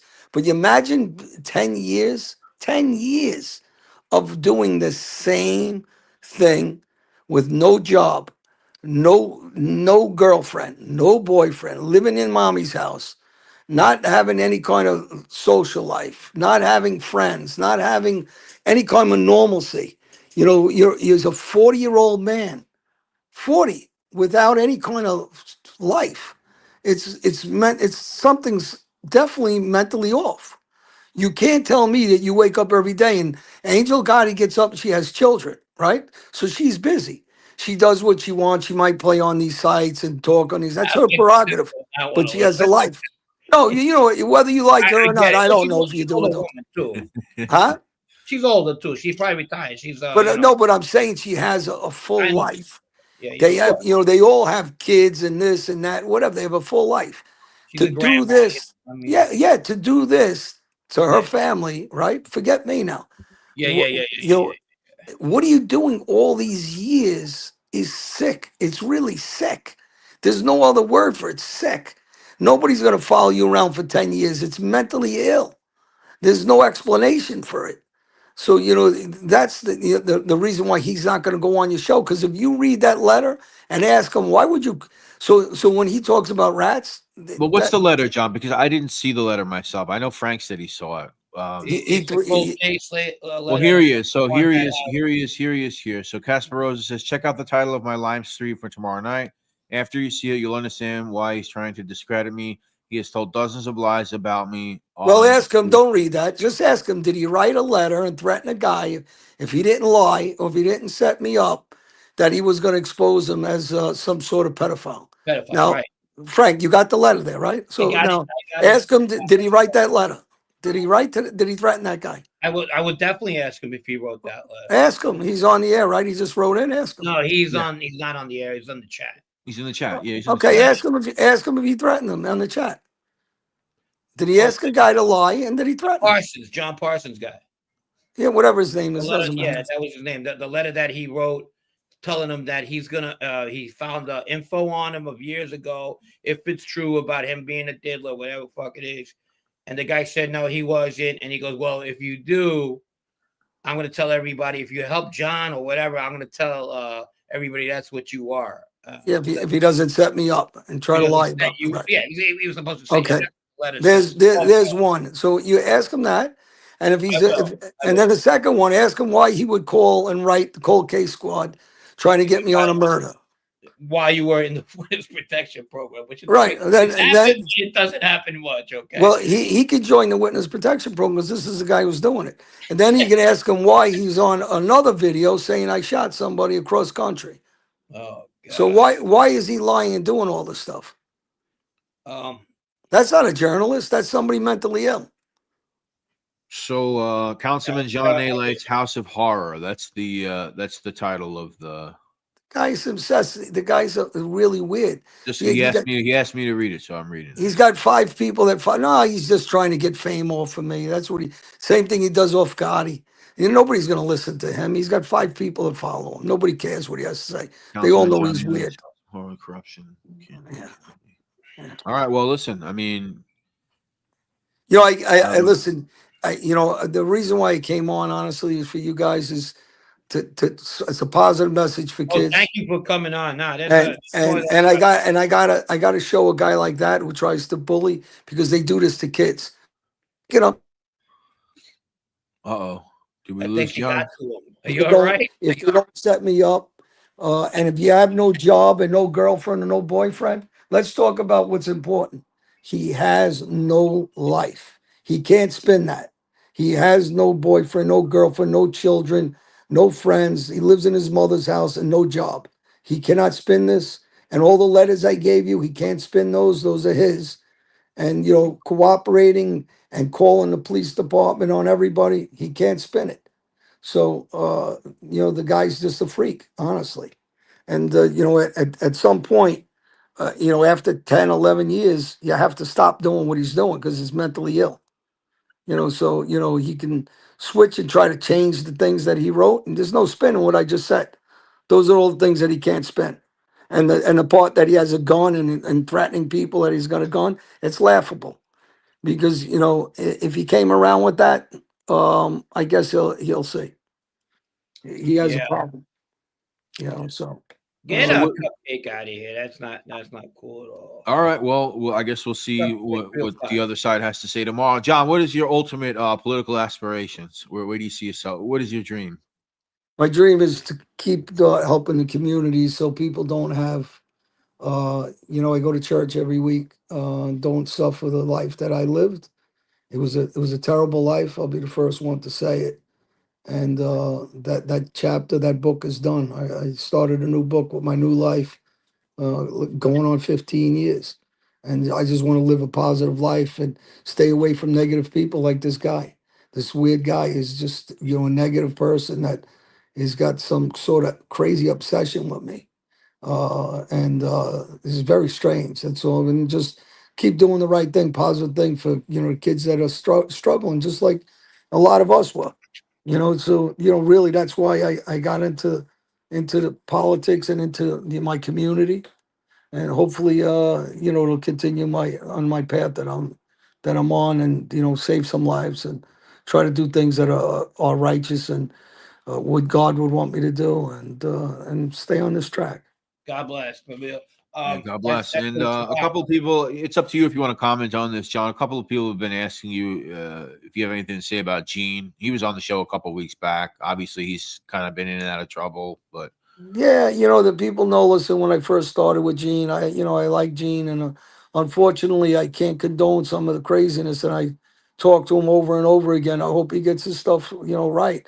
Forget the drama. The drama's, and as you're getting older, it's got to be no more excuses. We got to do the right thing. There's too many people out there. You could be an example, a good example or a bad. And I choose to be a good example now. Hopefully he does. He's got a good personality, and you're gonna have people in his past that don't like him. He can't change his past. None of us can. So No. just do the right thing, and try to get your life together without all the drama.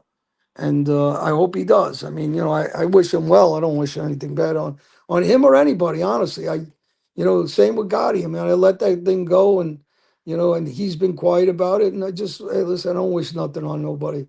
We had a lot of, we suffered a lot. He lost a brother as a kid. He knows what I'm going through. Yeah.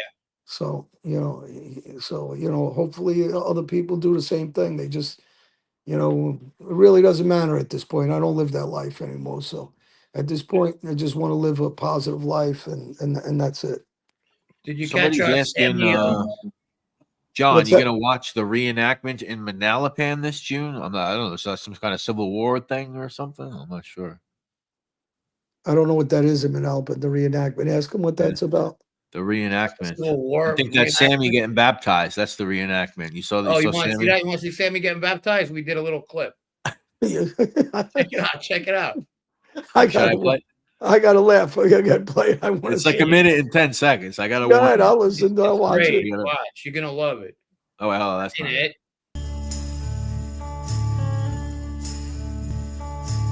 It's my house now. This is where I live.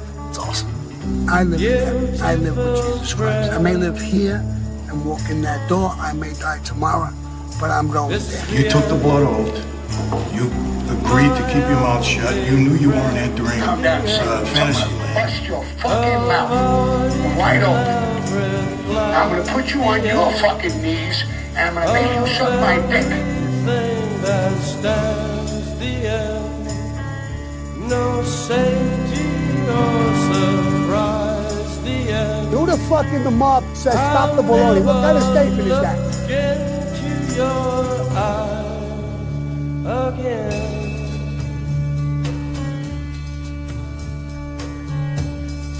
Can you picture what will be so limitless and free? Desperately in need of some Was face to face with him. stranger's hand. I would kill him in 2 seconds and go right to the courts and say, hey, I done it. You want to see that movie, John? What do you see think? it? Hey, honestly, I think who was that? Butter at the end? Was that Joey DeChico? Yeah. It Exactly. was good, yeah. Yeah. Hey, so listen, he's another guy, man. I feel sorry for him. You're 80-something years old, and just very negative. Doesn't live a good life, and he's miserable himself. Did you see So, him at the club dancing? We got one from him dancing at the club. Seriously, you got that one? No, let me see.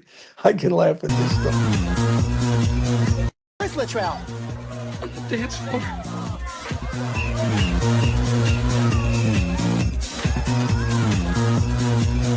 Where's Latrell? There you go. There you The go. fuck, What do you he think? did the little John Travolta. You seen him? He thought he was at the wedding at the El Catil. He was at the Plaza Suite. You know? You got the one. You got the one when he's at Great Adventure. Oh, jeez, that's fucking hate. I don't even try to get into that one. He hates Hey, that. can I? Hey, We got a lot. seriously, listen. At his age, honestly, at his age, something's wrong with him. I mean, really. I mean, he's another guy. You He think? doesn't want to live a normal life. You know, he's like a child almost. I don't know. I never saw a 75-year-old guy do this. Oh my God. Oh my God. Oh my God. Oh my God. You ever see- Oh my God. He's You ever he's a lot older than 75. He's about 80. Oh, okay. He's 82. At 80. Yeah, 80. yeah. He looks like a fucking lizard there. Yeah. He's listen. Let me see. I want to throw up. Yeah, he's got a lot to I don't know what you could say. At that age, hey, honestly, listen, you know what? The biggest thing he did, he's killed that young kid, and you know, he could spin that all he wants. The reason why that's one of the worst things, he just never will be truthful and really pray to God to be forgiven for what he did and beg the family to forgive him. But instead, he blames it on Louis DeBono. And then, you know what? It's just not. It's the truth is it was Louis him. Melito. Louis Melito. I said DeBono. Louis Melito. And you know the funny thing is, Louis saved his life years ago, and then in return he set him up. So, but yeah, listen again. Forget about that. This is not a guy that lived in a mob. The kid, he was a young boy, had a whole life ahead of him, and really fucking excuse my language, terrible what he did. 16-year-old Really kid. terrible. Yeah, listen, honestly, or anything doesn't matter who likes him, doesn't like him. It's terrible what he did. There is that's outside the realm. That's what you know when we talk about Trinidad, you know what they're doing, and you know they attack kids and women and old ladies and anybody that wants to stick up for them or Yeah. you know they want to go against the president. They're out of their minds. I mean, you know, It's so weird, our John. families out there.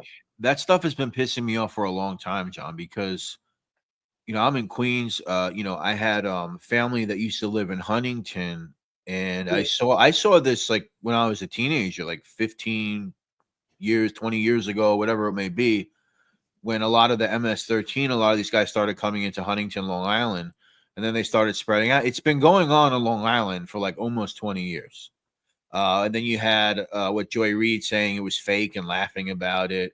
But it's been going on for like 20 years. So I don't know how, never mind being a Democrat, I don't know how you can be a human being and like try to downplay this stuff that's been going on.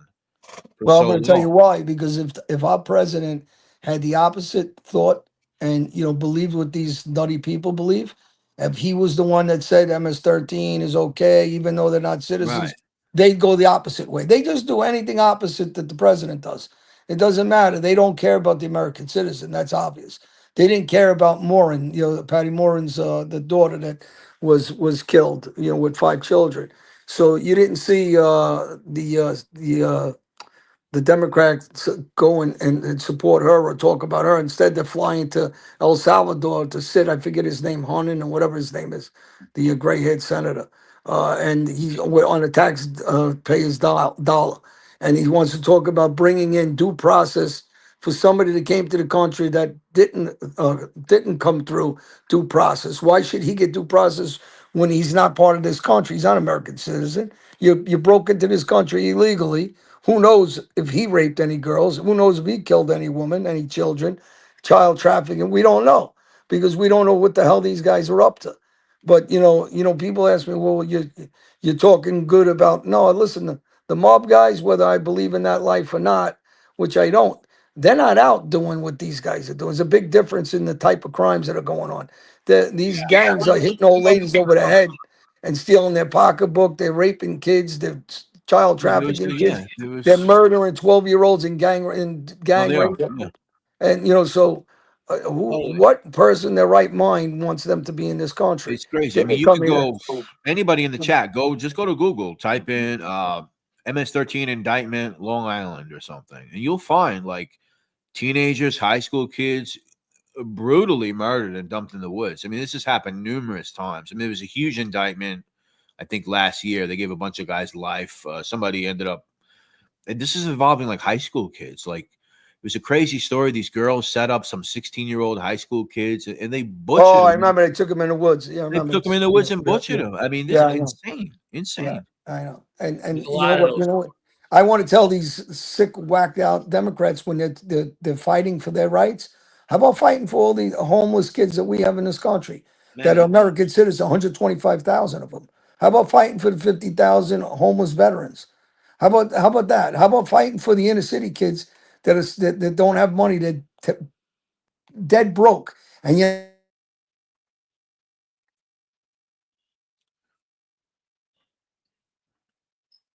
Well, John. side out a little. But he's right, though. I mean, there's No, it's crazy. It's crazy. Who did the all shooting at kinds of hate FSU? crime, but there's kind of Some degrees, you know. FSU shooting. I don't remember his name. Some kid with a big ass head though, and his mom was apparently a cop or something. I don't know. I think we lost John. We'll see if he comes back on. Chris Archula, what's going on, buddy? Let me see what's going on in the chat. Let's say hi to some people out here. Benny, I'm sorry about your dad. I just seen that before. Benny Gambina. Dad was a great person. Lupo, we called him, the Wolf. Yeah. He died 10 years ago. There was a fucking horrible C word. Sorry about that. Sorry about that, Benny. Please, condolences to the whole family. Well, Roy we'll see. Lee says, feed the homies right away, my man. JC, he says he's got a JC antenna. Jesus Christ. Let's shout out some people. Tony, what's up, baby? What we got here? Tony, William, Brooklyn, Joe Root, my man. What's up, Skippy? Football, the Ghosta exposed. We'll see if John comes back. He still has the link. We'll see if he comes back. He comes back. Yeah, definitely. Good show. I mean, we can close it out. At least he could say goodbye, say what he wants to say before he goes. All right, here he is right here. John. I don't know what happened. You guys lost me from. I could hear you, but you guys couldn't see me. Cool. Yeah, but you know what? It's a big difference in some of these guys what they commit these kind of crimes, and they're terrible. Really, there's whoever's any of these crazy left wing people that are justifying this madness. Is there's something really mentally off with them, because there's no excuse for allowing them in this country, because you could take a lot of people like Albanians from where I'm from. They can't get in the country legally because of what's going on. So why is it okay for these other people to come in illegally and commit all kinds of havoc here? And if you wanted to come in the legal way and you really wanted to work, then you should have done so. But when you're coming in the way they're coming in, and even some of the ones that are good, I'm sorry, you should have did it the right way. Because what are they going to do? Tell everybody just break into the country every which way, and that's okay. And no, it's not, because you're talking about. There's a lot of other things that they're not talking about. All the diseases they're bringing in. There's the consequences of terrorism that's coming in. The consequences of the fentanyl that killed my daughter and other kids in this country. Nobody's talking about. So when these left wing people are bringing up the Second Amendment, forget the Second Amendment. We lose 100-something thousand kids of fentanyl every year. I says, how come they're not talking about that? Only the president, when the President Trump came in, is we're getting a handle on this. Because, Biden didn't want to do anything. The Democrats didn't want to do anything. They want to bring this into socialism, communism.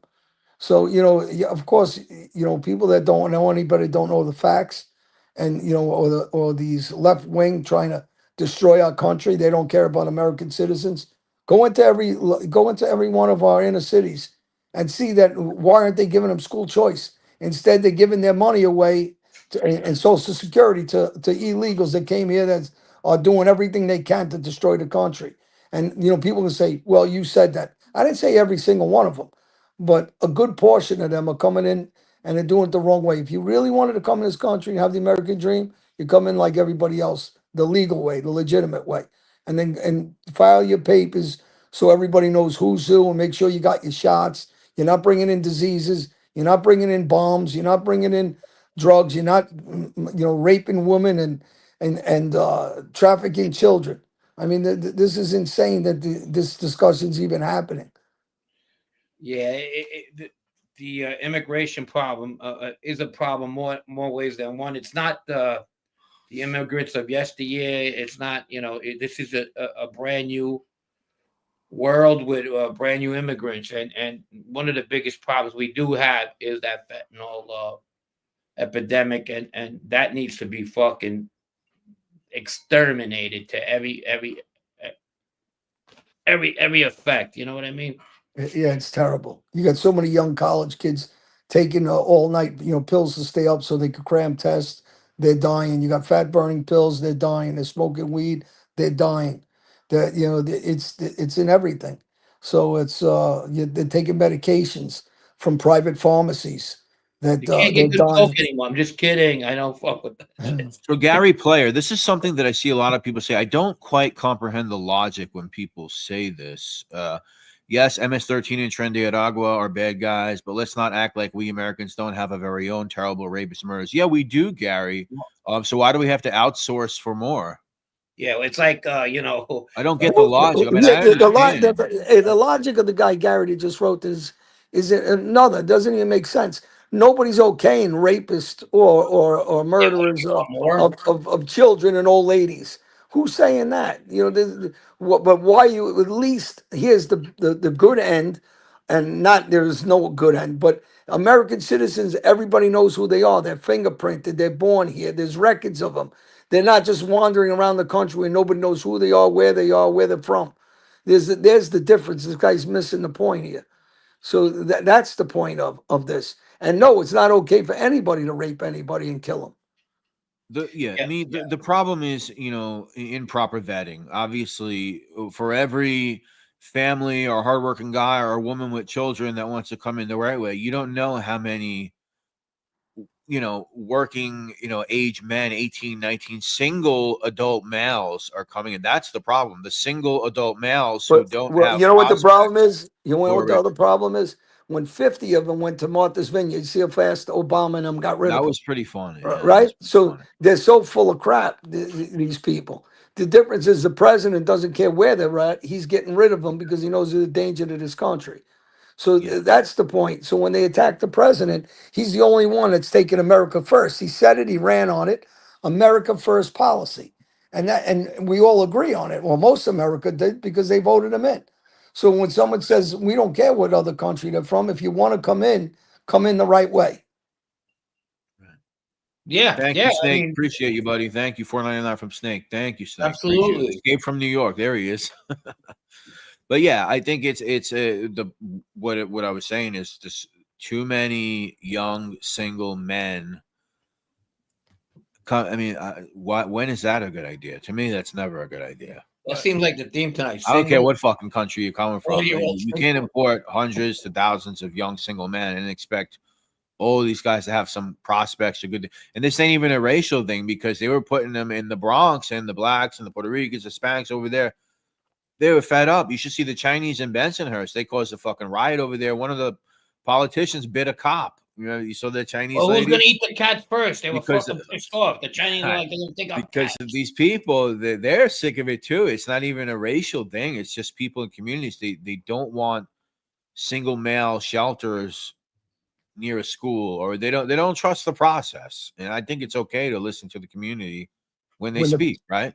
Well, when the president addressed the country and the senators in Congress, and the left didn't stand up and clap and show respect for the victims of some of these kids that were killed and murdered and raped, like Lincoln Riley.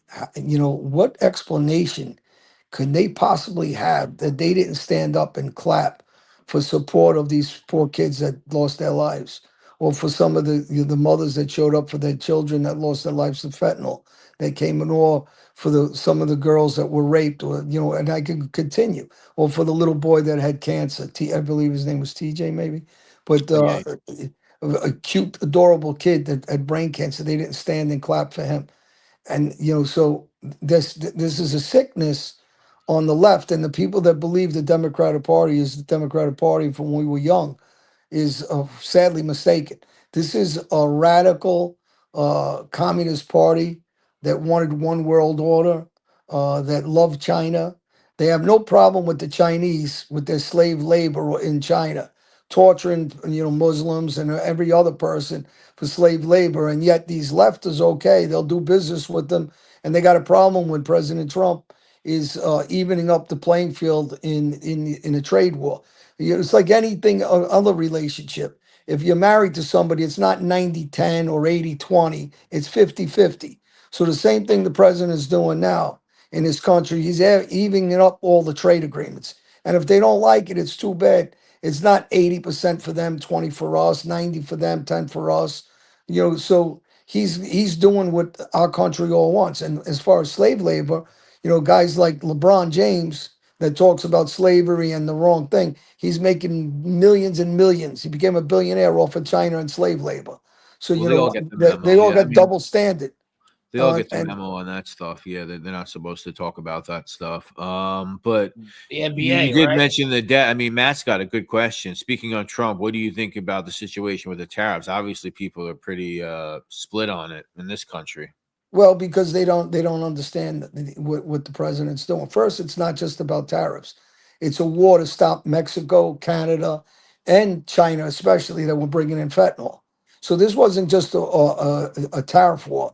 This was a war against everybody. So if they understand our farmers can't bring any of our farmers anything they grow into Canada. We can't bring anything into Japan, but you have Japanese cars here.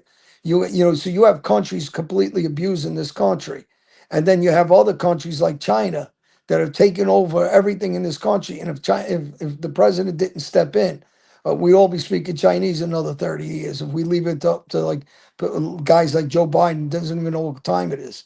So at the end of the day, the president is doing what actually some of the Democrats talked about in the past, but nobody had the guts to do it.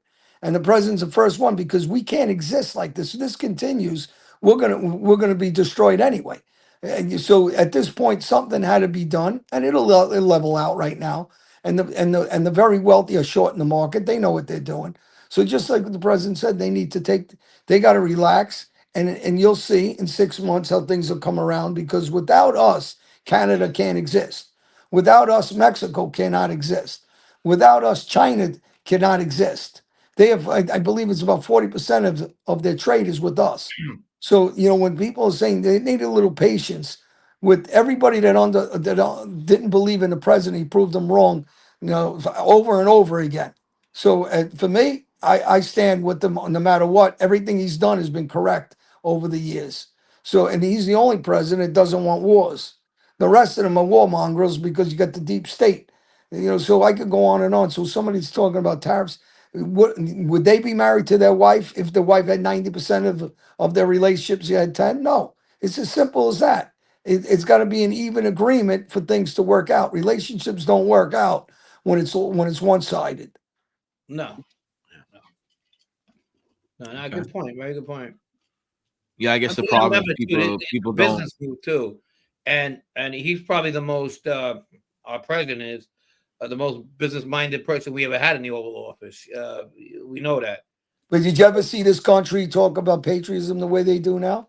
Back, everybody believes back is, we're talking about God again. People are singing the national anthem, they're saluting the flag, and you got the patriotism of this country again. Everybody knows I'm very patriotic towards Albania, but I'm also patriotic because I'm an American.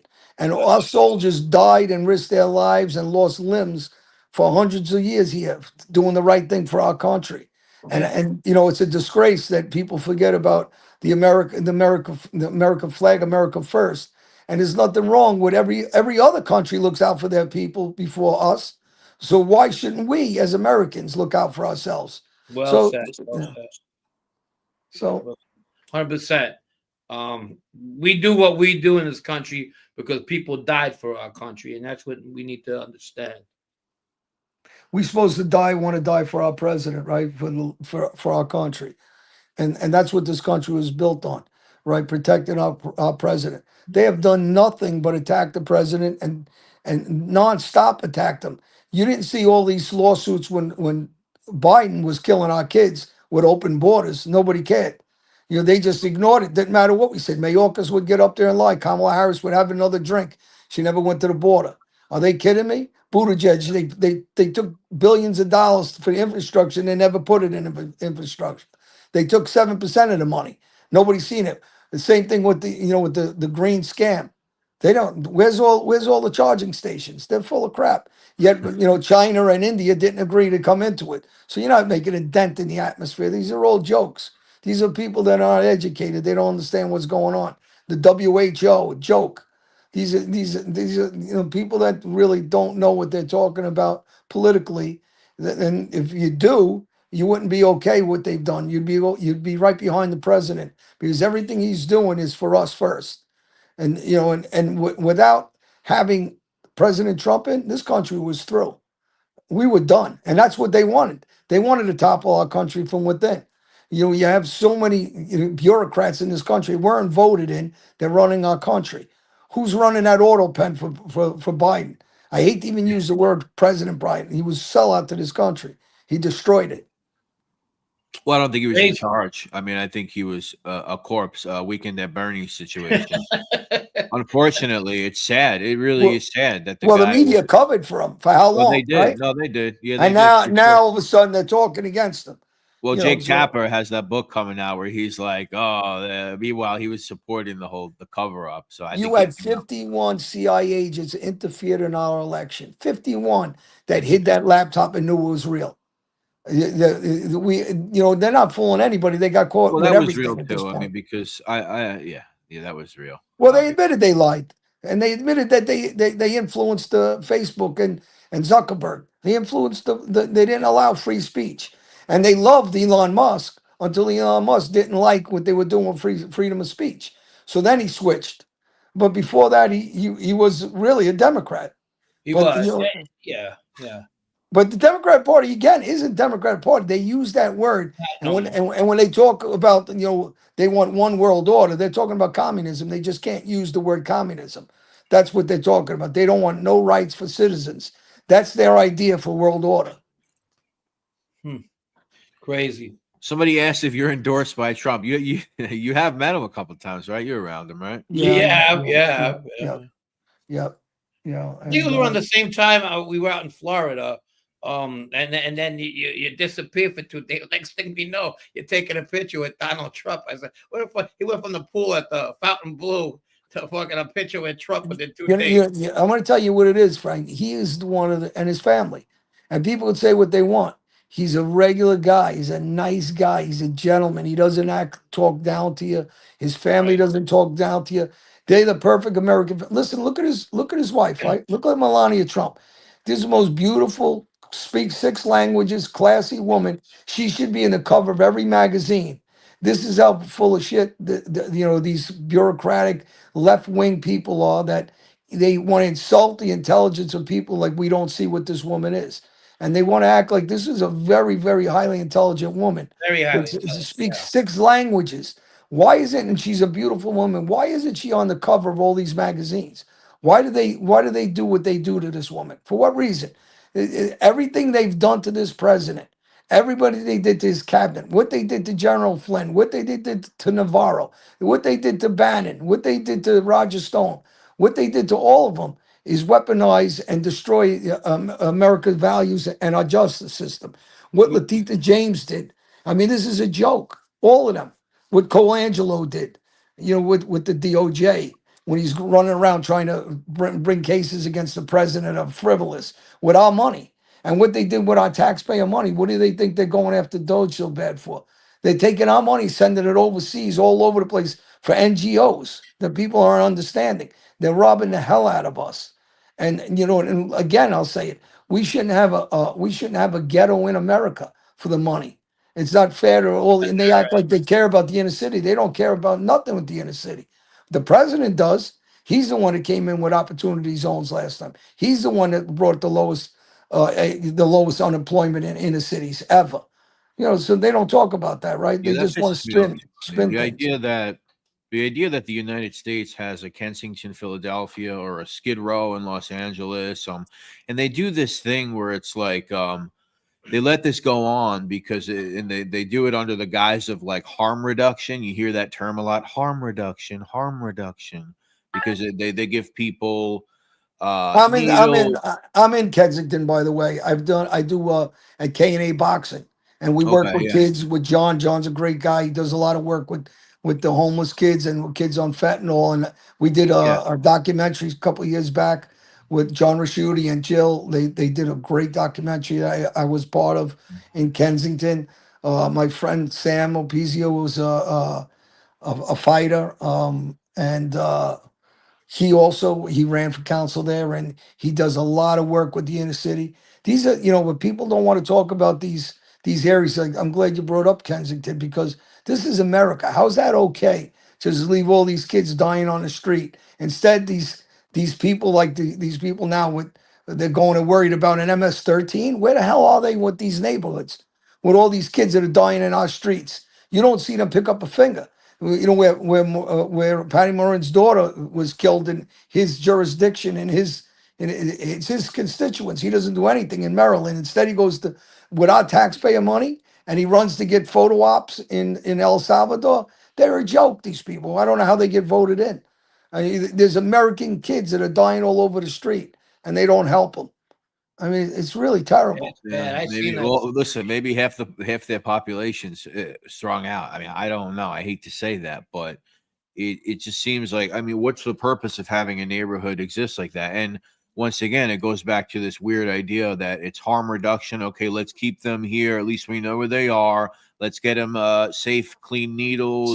They open the buses up. They come on. They get safe drug supplies so they can still maintain the drugs, and they can control it if they keep it like Skid Row in LA. If we just keep it over here, we can have a nice tent city.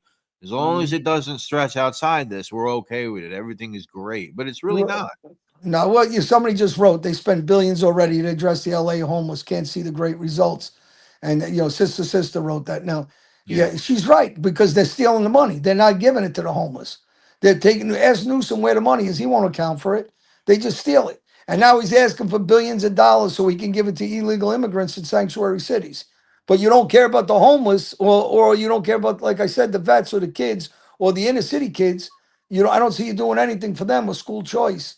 So, they can say what they want. Every major Democratic city in this country, they destroy the inner city and do not care for the minorities in our country. And I think finally everybody's waking up to it because of President Trump. And things have changed. And things will continue to change if everybody's smart and never votes the left in again. Because all they do is steal and send our money to overseas where they get kickbacks. Listen, we understand because of the mob. We know exactly what they're doing with all these kickbacks. And for the people that don't understand tariffs, the reason why they're charging us, these countries, so much money, because our political people are getting kickbacks from those countries and making deals. And that's why those taxes got so high. It has nothing to do with anything else. And that the president's very well aware of the scams that are going on with different political people in these countries and the deals they cut over the years. And that's why he's evening up everything. He's going to stop the stealing, stop the robbery, and the money that they've been stealing with 150-year-old Social Security checks and 6-year-old kids that are getting Social Security checks.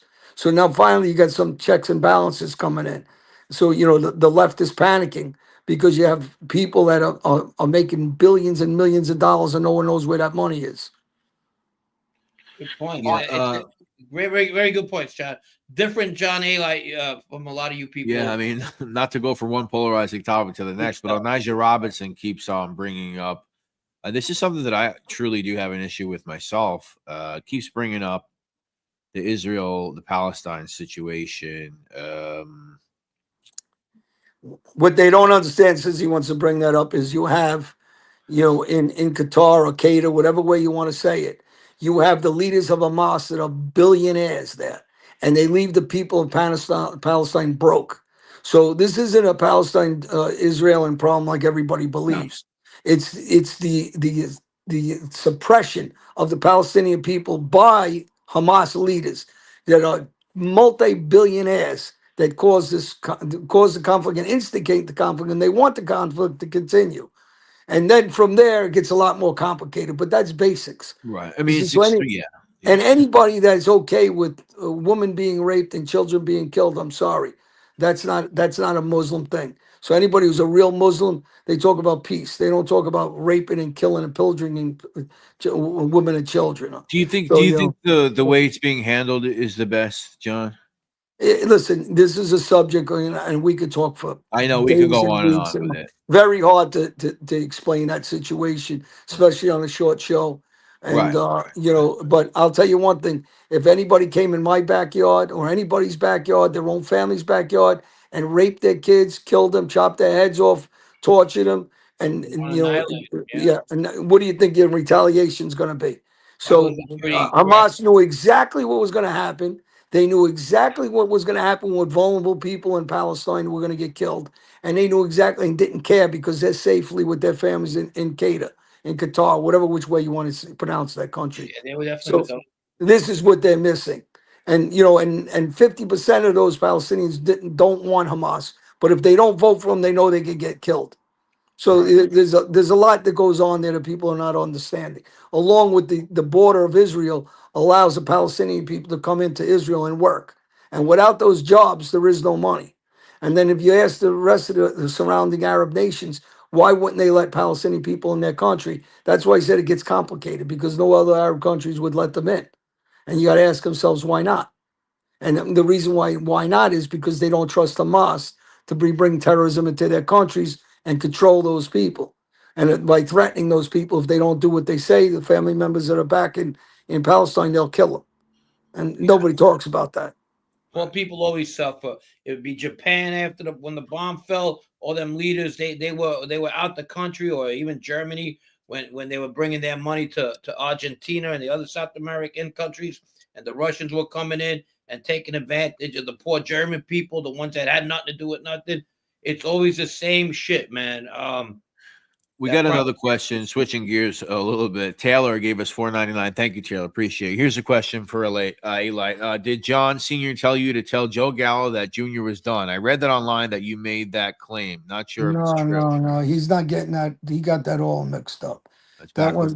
it was backwards. It was Joe Gallo had to step down, not Junior. So and I'm done with the mob thing. So it's not important to me. But Okay. just to straighten that out, it was Joe Gallo that was done actually.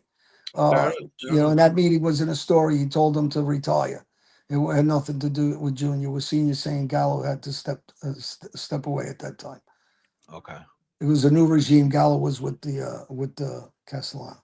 You over the mob shit, aren't you? Yeah, I don't want to know. I just live a positive life. That's a way past for me. I'm finished and don't even want to address that. Really. Right from Woodhaven to the White House. And there's nothing more important than doing the right thing with the second part of your life, and everybody. And for young guys that are out there, I hope that we'd influence them the right way, not in that nonsense. Get you nothing but jail, death, misery, and guys like look at me. Look at this kid that's following me. This nut for 10 years. That life brought this whack job to follow me around like this. So what comes out of this life? I'm sorry I had to laugh, but that's a good point. You didn't ask for that. But at the same time, it's all conducive to what we do when we're part of certain life, right? It follows you sometimes, unfortunately. I'm sorry about that. Yeah. I mean, listen, I'm going to say it for the last time for the people because I do a lot of work, and a lot of these shows I'm going to be doing is going to be about people that had addictions, people that were in prisons, people that want to change their life, give them the strength to change their life. Go, believe in God, go with God. Those are the things that are important. But what this kid did, besides following me, is he tortured me while my daughter passed away. He bothered my daughter prior to her passing away. And he's not going to spin that because that's what he did for a long time. He wouldn't leave her alone. He wouldn't leave my family alone. And listen, one day, like I have to answer for my past life, he's going to answer too for what he's done, not just to my family, to my daughter, what he does to me now. He just doesn't stop. And he's just not a good guy. There we go. All right, great. Somebody has a great campaign slogan for you. Yes, I did. There you go, John. Yes, I did. Campaign slogan. You know what? With the post right, I went from a lawbreaker to a lawmaker. Honestly, I went from living a bad life to life of God, church, and just trying to do the right thing. And if I could do the right thing and save lives now, that's all I care about. I really don't care about that other past stuff. That's good stuff. Good. So, you know, if hopefully, you know, I just keep doing the right thing. And, you know, there's a lot of people that contact me now. There's a lot of kids that ask for help. And, you know, I can advise them what other people, if they haven't been through it, are no different than the disciples in the Bible, right? Most of them were, you know, did some bad things prior. When you when you've been on the other side of the track, you know exactly what the right side is now. So you can tell them save themselves the trouble, the heartache, the misery, and you know, teach them some confidence that they can do things just what you guys are doing now. You're on doing positive things. You talk and you show, you joke, you know, you do your thing and have a little fun at it, and you know, it's so much better than doing the negative stuff. You know, again, I'm gonna go right back to this crazy kid. How about if he would have just sat down with me, this guy, that guy, you, or whoever, and said, hey, I want to write it something on the mob, and I'm interested in that genre. Can you help me? And just write, you know, some stories about that without being what he does.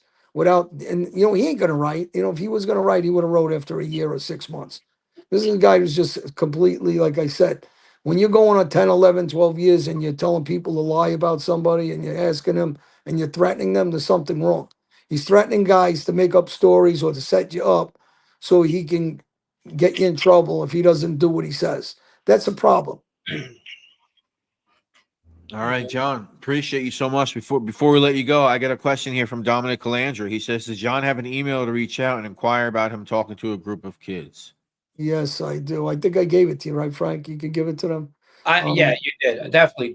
I'll share it with Brett, and Brett could share it with Dominic, who happens to be, I believe, your cousin. Who's Brett? My your cousin? Isn't that your cousin? What? No, it ain't my cousin. I thought you said it was your cousin. No, he's not mine, no relative of mine. But yeah, give him my. You can give him my. I don't have Italian cousins. Yeah. All right, I'll put it up. Okay. I'll see you guys. All right, John. Appreciate you so much. Thank you so much. God bless you guys. Thank you. God bless. And I know you're going to be good at whatever you do, man. Thanks. Best of luck moving forward. And yeah, we'll look for positivity. I appreciate it. Thanks, man. Thank you, John. See you guys. Mr. John Alite or John Alite. As I said before, I don't know what he prefers. We've heard both. Calandra, send an email 52topics@gmail.com and we'll get that email. We'll get that to you. John, you and Mike Koenig are doing amazing things. Canigliaro, that's the kid I grew up with. Oh, Canigliaro. Oh, okay, yeah, I'm sorry. Yeah. Doing great for them. Keep up the good work. You truly don't know unless you lived it what some of these kids are going through. Good. Yeah, I heard that too. Mike Canigliaro was actually the bartender at the Italian 90 where we discussed. That's right. You were telling me that. Yeah, you were telling me that. Yeah, and now good luck. Mike's a good guy. Always was a good guy, smart, very intelligent. I didn't know what the fuck he was doing hanging out with us, but always ahead. But you know, it is what it is. And I wish him a lot. Yeah, thanks for coming on, John. And as I said, you know, I said it before, Casperosa, he's going to have a live stream, he said, coming, I guess, tomorrow. You guys can check out his side of the story. I'm sure he's going to respond to some of the things that we discussed here. He was more than welcome to come on, but he's going to handle it himself, which is fine. I mean, he doesn't have an obligation or a duty to come on here, but we did reach out. We did have the courtesy of reaching out, which is cool, right? Mickey Bass, great interview, brother Frank. You touched on different topics, handled it great. Thank you, Mickey Bass. Appreciate you. Thank you, Mickey. He's gonna do a show out of a topless bar, making it rain. I got bitches. Actually, believe him. I can't smell the cologne. I can smell the cologne through the screen. I can't smell the cologne through the screen. I think he is sincere, still dangerous, but sincere. Yeah, I know he's sincere. I mean, ever since he got out of that life, ever since I known him, he's always done good stuff. And then, you know, he had that tragedy in his life. And I mean, you people, not you guys on here, but a lot of you people that takes a lot out of you. He lost a child, man, to an unfortunate American tragedy that's been going on. So, right. You know, Happy Jack. Little odd he's done with the mob stuff when he did talk about mob stories for what, 6 years. Well, I mean, I guess You it get shouldn't burnt be out, odd. I believe mean, me. if he's done it a lot, maybe it's not odd that he's not. Plus, now he's in the politics, so the media is going to do that on their own. They're going to talk about that. They're probably not going to stop. I don't think it helps them to talk about as a councilman, talking about the days of old, whatever it may be. It doesn't help. But it's going to be hard to hide anyhow. I don't think he's going to hide it, but I don't think he wants to talk about it. He's starting a new chapter. He's talking about that in his life. He wants to bring awareness to a lot of problems we have in this country, and Yeah. not only that, in this community. So that's where we're at with that. So Wednesday, you're talking about we have a guest, which new to Right. me. You told me this a little bit earlier. Yeah, we're gonna have a guest coming on. Actually, he Might as well already say said who it. it is. What? Well, he said it on his show.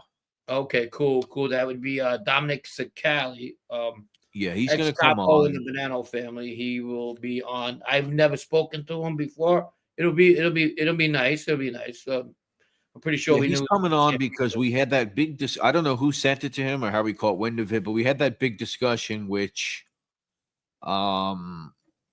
had to do a lot with him because it came up with the promotions with the Google, and his channel is basically the big one that everyone's talking about as far as using the Google as a form of paying to promote your channel.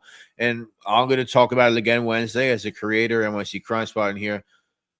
My stance is this. Google gives you the tool to use. So in essence, there's absolutely nothing wrong with it because they're giving it to you to use. They're saying, use this. You're going to pay for it, but we're giving you this to use. It's not an issue with me. My issue is how much are you going to use it? What is going too far? And is it paying off or is it not paying off? That's my thing. Yeah. So, yeah. But you never spoke to him, huh? I've never spoken to Dominic. I was taken off the streets in 2002, and he started coming around my neighborhood a little bit after that, after the Messino incident. But he's a Bronx guy, so right. I don't know. I never ran into him, but it'll be great. Yeah, well, it'll be interesting. It'll be the first time. Yeah, I mean, you guys I've heard know. him talk. I heard him speak before. He's got good stuff. He's got good. Could bring up Ace or Aiello. I know you don't like to call him Ace, but you knew him I didn't know him as Ace. It's not that I didn't like him. I didn't know him. You knew him younger. He knew him at a different level, so that's kind of interesting. I know Anthony since he was 5, 4. I know his sisters. His brother Vito. Shout out to Vito out there, Vito Aiello. I love that kid, fucking Vito. So. Yeah, I know him a long time. We'll ask him about that. Crypto Nostra. He's in the crypto. We'll ask about that. That's fine. Yeah, Roro, they charge you. I mean, you could throw anything at it, Ro. You could throw 20, 50, but 200 is the sweet spot for them. From what I can tell. Yeah. Thanks for hanging out, everybody. Appreciate everybody tonight. We're down. Well, we lost some people when John left, but that's all right. We had about 190 something at some point, I think. Michael McDonald, Brett, Frank, the show is fire. By far the best in Mom 2 with that. Thank you, Michael McDonald. We appreciate that. You guys make the show, honestly, because we get a lot of ideas from a lot of you. A lot of you get in touch with me. Shout out to everybody in my own neighborhood. I get so much love from my own neighborhood. No, my scumbag brother did not send me this shirt. He's probably busy making rice balls as we speak.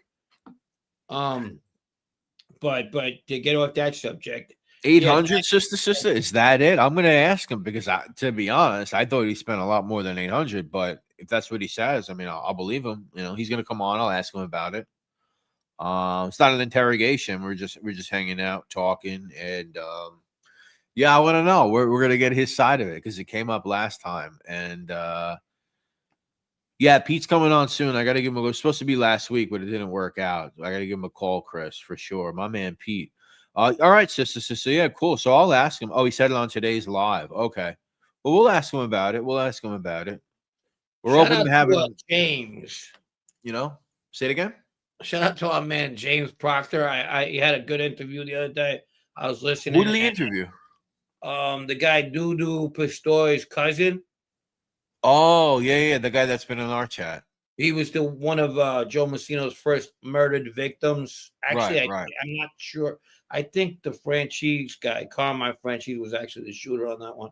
But I'm not sure. But regardless, shooter or not, it was a Messino affair. Right. Then they dumped him in the alleyway. And I found that interview very good. One of his better ones. That's an original interview. When you talk about, well, that guy wanted to come on our show. You prick. Let's bring him on. We should have brought him on already. We could ask him if he knew what was the Fugazi? Giacomo Amato. Well, they're from the same neck of the woods. He's got to know Giacomo Amato. But what he was saying, a lot of it to me that was nothing. It was right on the line. A lot of stuff I've heard before. And a lot of stuff I haven't heard before, but made a lot of sense. Frankie, stop being a prick, okay? Yeah, Bo, I don't know, honestly, because I've never paid for the function, but it was my assumption that he threw like thousands of dollars into the promotion. But if he's saying it's only 800, then I guess, I'm open to hearing about it. Dude, I don't know. I don't know what you can get out of these promos. I really don't know. We're gonna find out. We're gonna find out about it. But what's up, Kevin? My Facebook friend, Kevin's here. Strange. RD still chilling. What's up, buddy? Chris Archler says he wants to know when Messina was indicted. He was indicted in January 2003. I was at MDC myself, and I learned I have a new co-defendant. I go, who is it? And 10 wins. Is that the one? Yeah. A bust in the Donnie Brasco murder, going back to blah blah blah, Joe Messina. I said, oh fuck, I just got myself a co-defendant. That's crazy. Throw away the keys. That's what they said, huh? But yeah. So yeah, I'll check that out. I'll check that out with Proctor. He's dropping some bangers nowadays. John Alite gets ambushed. Oh man, I think I broke my hand. I know that hand. It was in the fall 1973 Boulevard watch catalog. Shout out Boulevard Watches, by the way. Queen's own Boulevard Watches. Astoria right there. Yeah. They hired a lot of people that were paraplegics. You know that, right? Oh, is that right? Yeah, because they work with the watches and stuff. It was one of the highest. They sit down all day. Oh, that makes sense. That makes sense. How you know when you're in a paraplegic strip joint? How? Because it's crawling with pussy. Fuck. Yeah, the famous Boulevard watch. It's still there in Astoria. You see from the Grand Central. I think the Bypass Gang actually robbed that Boulevard back in the 80s. That was the all those guys with the Lucchese's gas pipes thing and all that. There might have been other guys.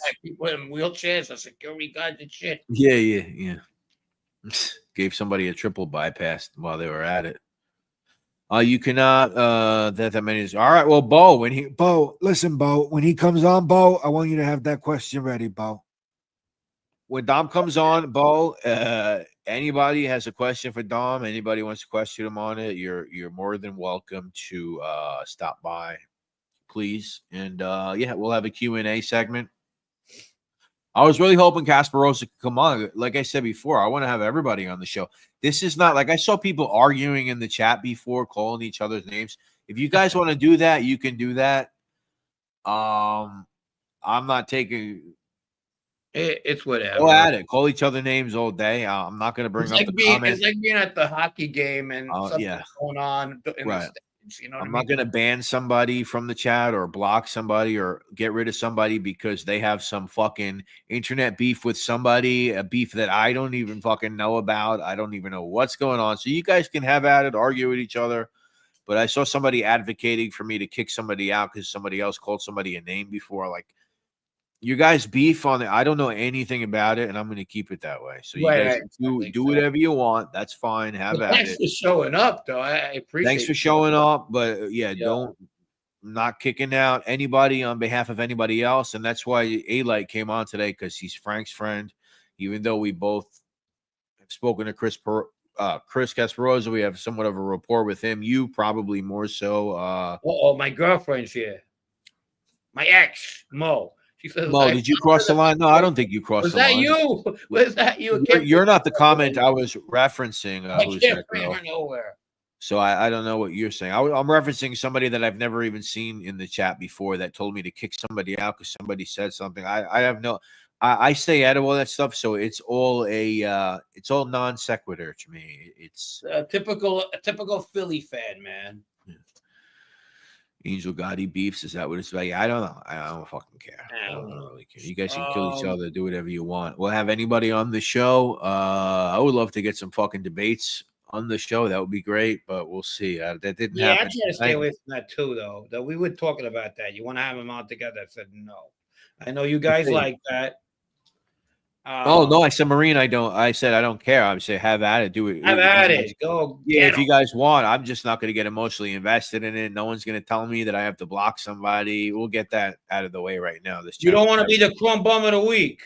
This channel is never going to be that. You're a real crumb bum. You're a crumb bum. A real crumb bum. Don't send me a fucking email to block somebody because they called you a Momo last week. No, please. San Francisco, sorry, but I will use my voice no matter what. Great show. Yeah, have at it, bro. Like I said, I'm just not gonna listen to anyone in the chat who tells me. I mean, there's very few people. The great Roro, maybe a couple other people, if anybody disrespects Roro. But somebody had an interesting question before, Frank. We've been on a little bit. We're gonna get going. Somebody asked where Joe's been. Stonewall, what do I call him? Robert E. Lee Mazzilli.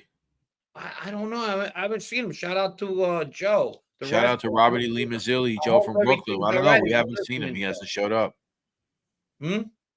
Yeah, like we haven't seen him. I seen him one night. I was like flicking through the YouTube channels, and there he was. He was at Miss Gotti's show, and I was like, so obviously he was doing okay, and I was happy to see that. But we do miss Joe, and shout out to Joe. Shout out to Joe. Stop by, say what's up. Joey Leak, what's your status with OC Shorts and Jeff Nadeau? Both are good. I mean, Jeff reached out today. He said, and he handled it like a man, and I'll get back to him. Obviously, I was ready to start the show. Frank, where's the Met neon? It's coming. Yeah, good question, sister. Good question. It's definitely coming. It's coming. I gotta find room for it, but it's definitely either that one or a jet one. Dominic Calandra, you know what? He says he came on and cut the promo and vanished. I guess. Well, I haven't seen him, so hopefully he can stop by and say what's up. Robert E. Lee Mazzilli himself. All right. Well, listen. Yeah. No, go ahead. I'm sorry. No, and Nadeau has to make it right with a couple other people too, and because he's a good kid. Go Mets, baby, go Mets. But he's got, I hope he just whatever he's doing, he just takes it down a couple of notches, First time watching. Good. Shout out to Seth. Seth was trying to get a word in, and John was John. He's our guest and whatever. So shout out to Seth. Thank you, Seth. Thank you. I appreciate you for watching. Appreciate first time. Thank you for stopping by. Appreciate that. Mickey Bats. Thank you. Yeah. So listen, we're coming back Wednesday. We got Ridgewood Part 3 coming out. We got Fugazi Friday. We got a couple other things. If anybody out there has wants to debate Ridgewood somebody. Part 3. We'll introduce you to the most fascinating kid I ever grew up with. Kid was amazing. He still probably went through a couple of things in his life, but he could walk in a room and had you think he was fucking a maid in every fucking family. Yeah, I mean, central casting, people, and he was a tough fucking kid. He was strong as a fucking ox, but boy, can he fool fucking people, boy. He was funny as hell, real lovable too. If you liked it, he was a good guy. We're going to talk about Joe the Duke DeLeo. Joe the Duke DeLeo. He's coming next episode. Yep. Yeah, he's gonna be in my 1989 episode. So if you guys are thinking we're gonna go far, it's about him being around and a certain girl he was going out and the shit she stirred up at the time. So it's gonna be a good one. So we gotta get back to Lemoore East. And the Lemoore East. It actually, yeah, we're going to Lemoore East. All right. Well, ladies and gentlemen, thank you so much for joining us tonight. This has been our Monday night live stream. Every Monday night, this is where we will be at 7 o'clock, sometimes 7:15, depending on what's going on. But this Wednesday, catch us 7 o'clock, right? 7 o'clock Wednesday. Yeah. 7 o'clock Wednesday, we start. I'm gonna reach out to Dom on Wednesday, and he'll let me know if he's gonna be on at 7. Or if he's going to hop in a little later like Alite did tonight. But other than that, ladies and gentlemen, thank you so much for hanging out with us tonight. Maybe I'll pick any clips, anything you guys want to see before I head out. What do you guys want? What do we got? We got unpacking. Crumb bomb of the week. We got, that's right. How could I forget? So I honestly don't know. I didn't think about it, but I'm sure you maybe you have one. What's yours? And it's not, I wanted to go with Casperosa and everything, but I'm not going to do that. Because I mean, at the end of the day, he has his view. The other one got his view. So I'm not gonna go with that. It's the obvious choice. But I'm going to go with Loman again, for no apparent reason that he just annoys the shit out of me. You're a real crumb bum. You're a crumb bum. A real crumb bum. All right. And also that me and Casperosa had worked on the same project going after Loman, which was a lot of fun. He's really good actually when he has a real comedic look to his material. If he stuck with that, he would be freaking awesome. I'm talking about Casperosa. Yeah. You gotta check out the Loman grandfather pee in a cup fucking skit. It's priceless. Who did this? Casperosa, he taped. Casperosa did it. Okay. Yeah, I was thinking of something because I know there's a couple other people that do that stuff too. That's why. Oh no, that's his work right there. So just Chris Archula, I'll get that clip soon. Thank you. I'm going to get that into the library. Which one? This is Joe Monte, Truth Serum, falling down a cliff. Oh yeah. You know what I like too is that the Jerky Boy one. Oh, which one was that? With from the film. With William Hickey. Awesome. Yeah. What are you going to add to it? What do people want to see? We did throw out the keys. All right, fine. Throw away the keys. Okay. Throw away the keys. It's getting so freaking ridiculous when it comes to Gene Barella. He looked like he got cross-eyed. If you look at it, like his eyes get crossed. Yeah. You guys like the new one, by the way? You guys like the new one? The new one's the best. The best new one, yeah. Oh yeah. The Brett, send Frank that video. He'll get a laugh. The Drunk Capella in the house. What's up, my man? The Drunk Capella played in those bands too. Those wedding bands back in the Italian neighborhoods. Brett sends Frank. He did look cross-eyed. He did, man. Look at it again. What, can we see that? Debbie does Dallas. No, not allowed here. Sorry, not allowed. Not allowed. He looks like he gets crossed. Throw away the keys. He looks to the side real quick. It's almost like fucking somebody dragged his eyes back. Like he forgot he threw him. Like he was about to duck a shot. Yeah, his eyes go and then they get pulled back to the other side. Yeah. He definitely didn't play. He definitely didn't pitch in softball or baseball. Yeah, Truth Serum. Yeah, Truth Serum. My man Joe Monte. I don't know what happened. I don't know what's going on. The Doors. Love that song. Yeah, so we got the new James Proctor. We got Tom unpacking it. We got some new shit. We got some new good stuff, ladies and gentlemen. You know what? Who the crumb bum is? Gunsmoke, because he's supposed to come on today. Fucking crumb bum. He's supposed to come here? Gunsmoke? He's the crumb bum. Gunsmoke is the crumb bum. He's my crumb bum, too. He's my crumb bum. You're a real crumb bum. You're a crumb bum. A real crumb bum. Crumb smoke. He knows we're kidding, but you're a crumb bum today. Crumb smoke. Crumb smoke. John Alite gets ambushed. Oh man, I think I broke my hand. I know that hand. It was in the fall 1973 Boulevard watch catalog. Oh, James, what's going on? Man, James getting mean right there.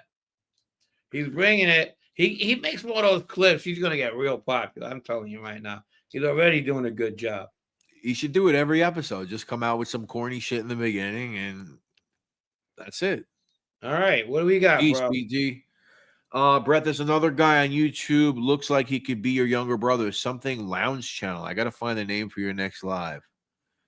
Something Lounge. Anytime somebody says that, it always ends up being somebody that I find much more unattractive than I am. So you could send it to me, but I might be upset. Happy Jack McKenna says, I see this guy. He looks just like you. And I say, I don't know about that, but okay, I guess. Not that I think too highly of myself, but where's Sammy Wheel of Fortune? I got to get that. I got to get that in. I got to get it. I'm going to get it. I promise. Jack McKenna says, where can I find the Casper you and Casper did? Oh, yeah, when I went to Loman's neighborhood. That was a couple of years ago. That was fun. I was out in the East Coast at the time. I said, fuck it, you know what? He's pissing me off. Let me go to his he claims he's from Providence, Rhode Island, Philadelphia times. One time he had this fucking avatar. He came in with a tan. All the lumps in his head was shaved. So we gave him the name Honolulu Jeff. But he's actually from Virginia Beach. Okay. He went to the same high school that guy went to. Who's that guy? Pharrell. And Pharrell. Yeah. Who's that? Pharrell. You don't know who Pharrell is? Oh, Pharrell. They said Burrell. Like, who's Pharrell? No, Pharrell. Yeah. So well, Pharrell went Williams. to high school. We reenacted his burglary where he went through the doggy hole in a house, stole DVDs, and then ran it out in front. And Casper also brought that. He did. And it was a lot of fun to work with that. It was comedy. Now he's in the Lower East Side threatening people. That's Man, here on YouTube. Yeah, I know. I seen that. The Lower East Side. Come to the Lower East Side, you're gonna cry. And then he picked up his bags and went to another town. I'll guarantee you he's not in the Lower East Side anymore. That was probably got evicted that day. All right. He said Lower East Side too. Yeah. All right, ladies and gentlemen. Thank you for hanging out with us tonight. All right. Proctor got a new one to go with Throw Away the Key. Yeah, I just posted it. Yeah, did you see it, JF? Awesome. Shout out to Proctor. Good stuff, Proctor. Yeah, maybe James will come on one day. Pharrell. I thought you said Burrell. I started thinking of Pat Burrell out in Philly, over in Maureenstown over there. Matt, thank you, buddy. Have a good night. Sister, thanks for hanging out. Jack McKenna, JF, Beta LeMayo. That's maybe true there. Fugazi Friday's coming soon. All right, it's taking a long time to get out of here.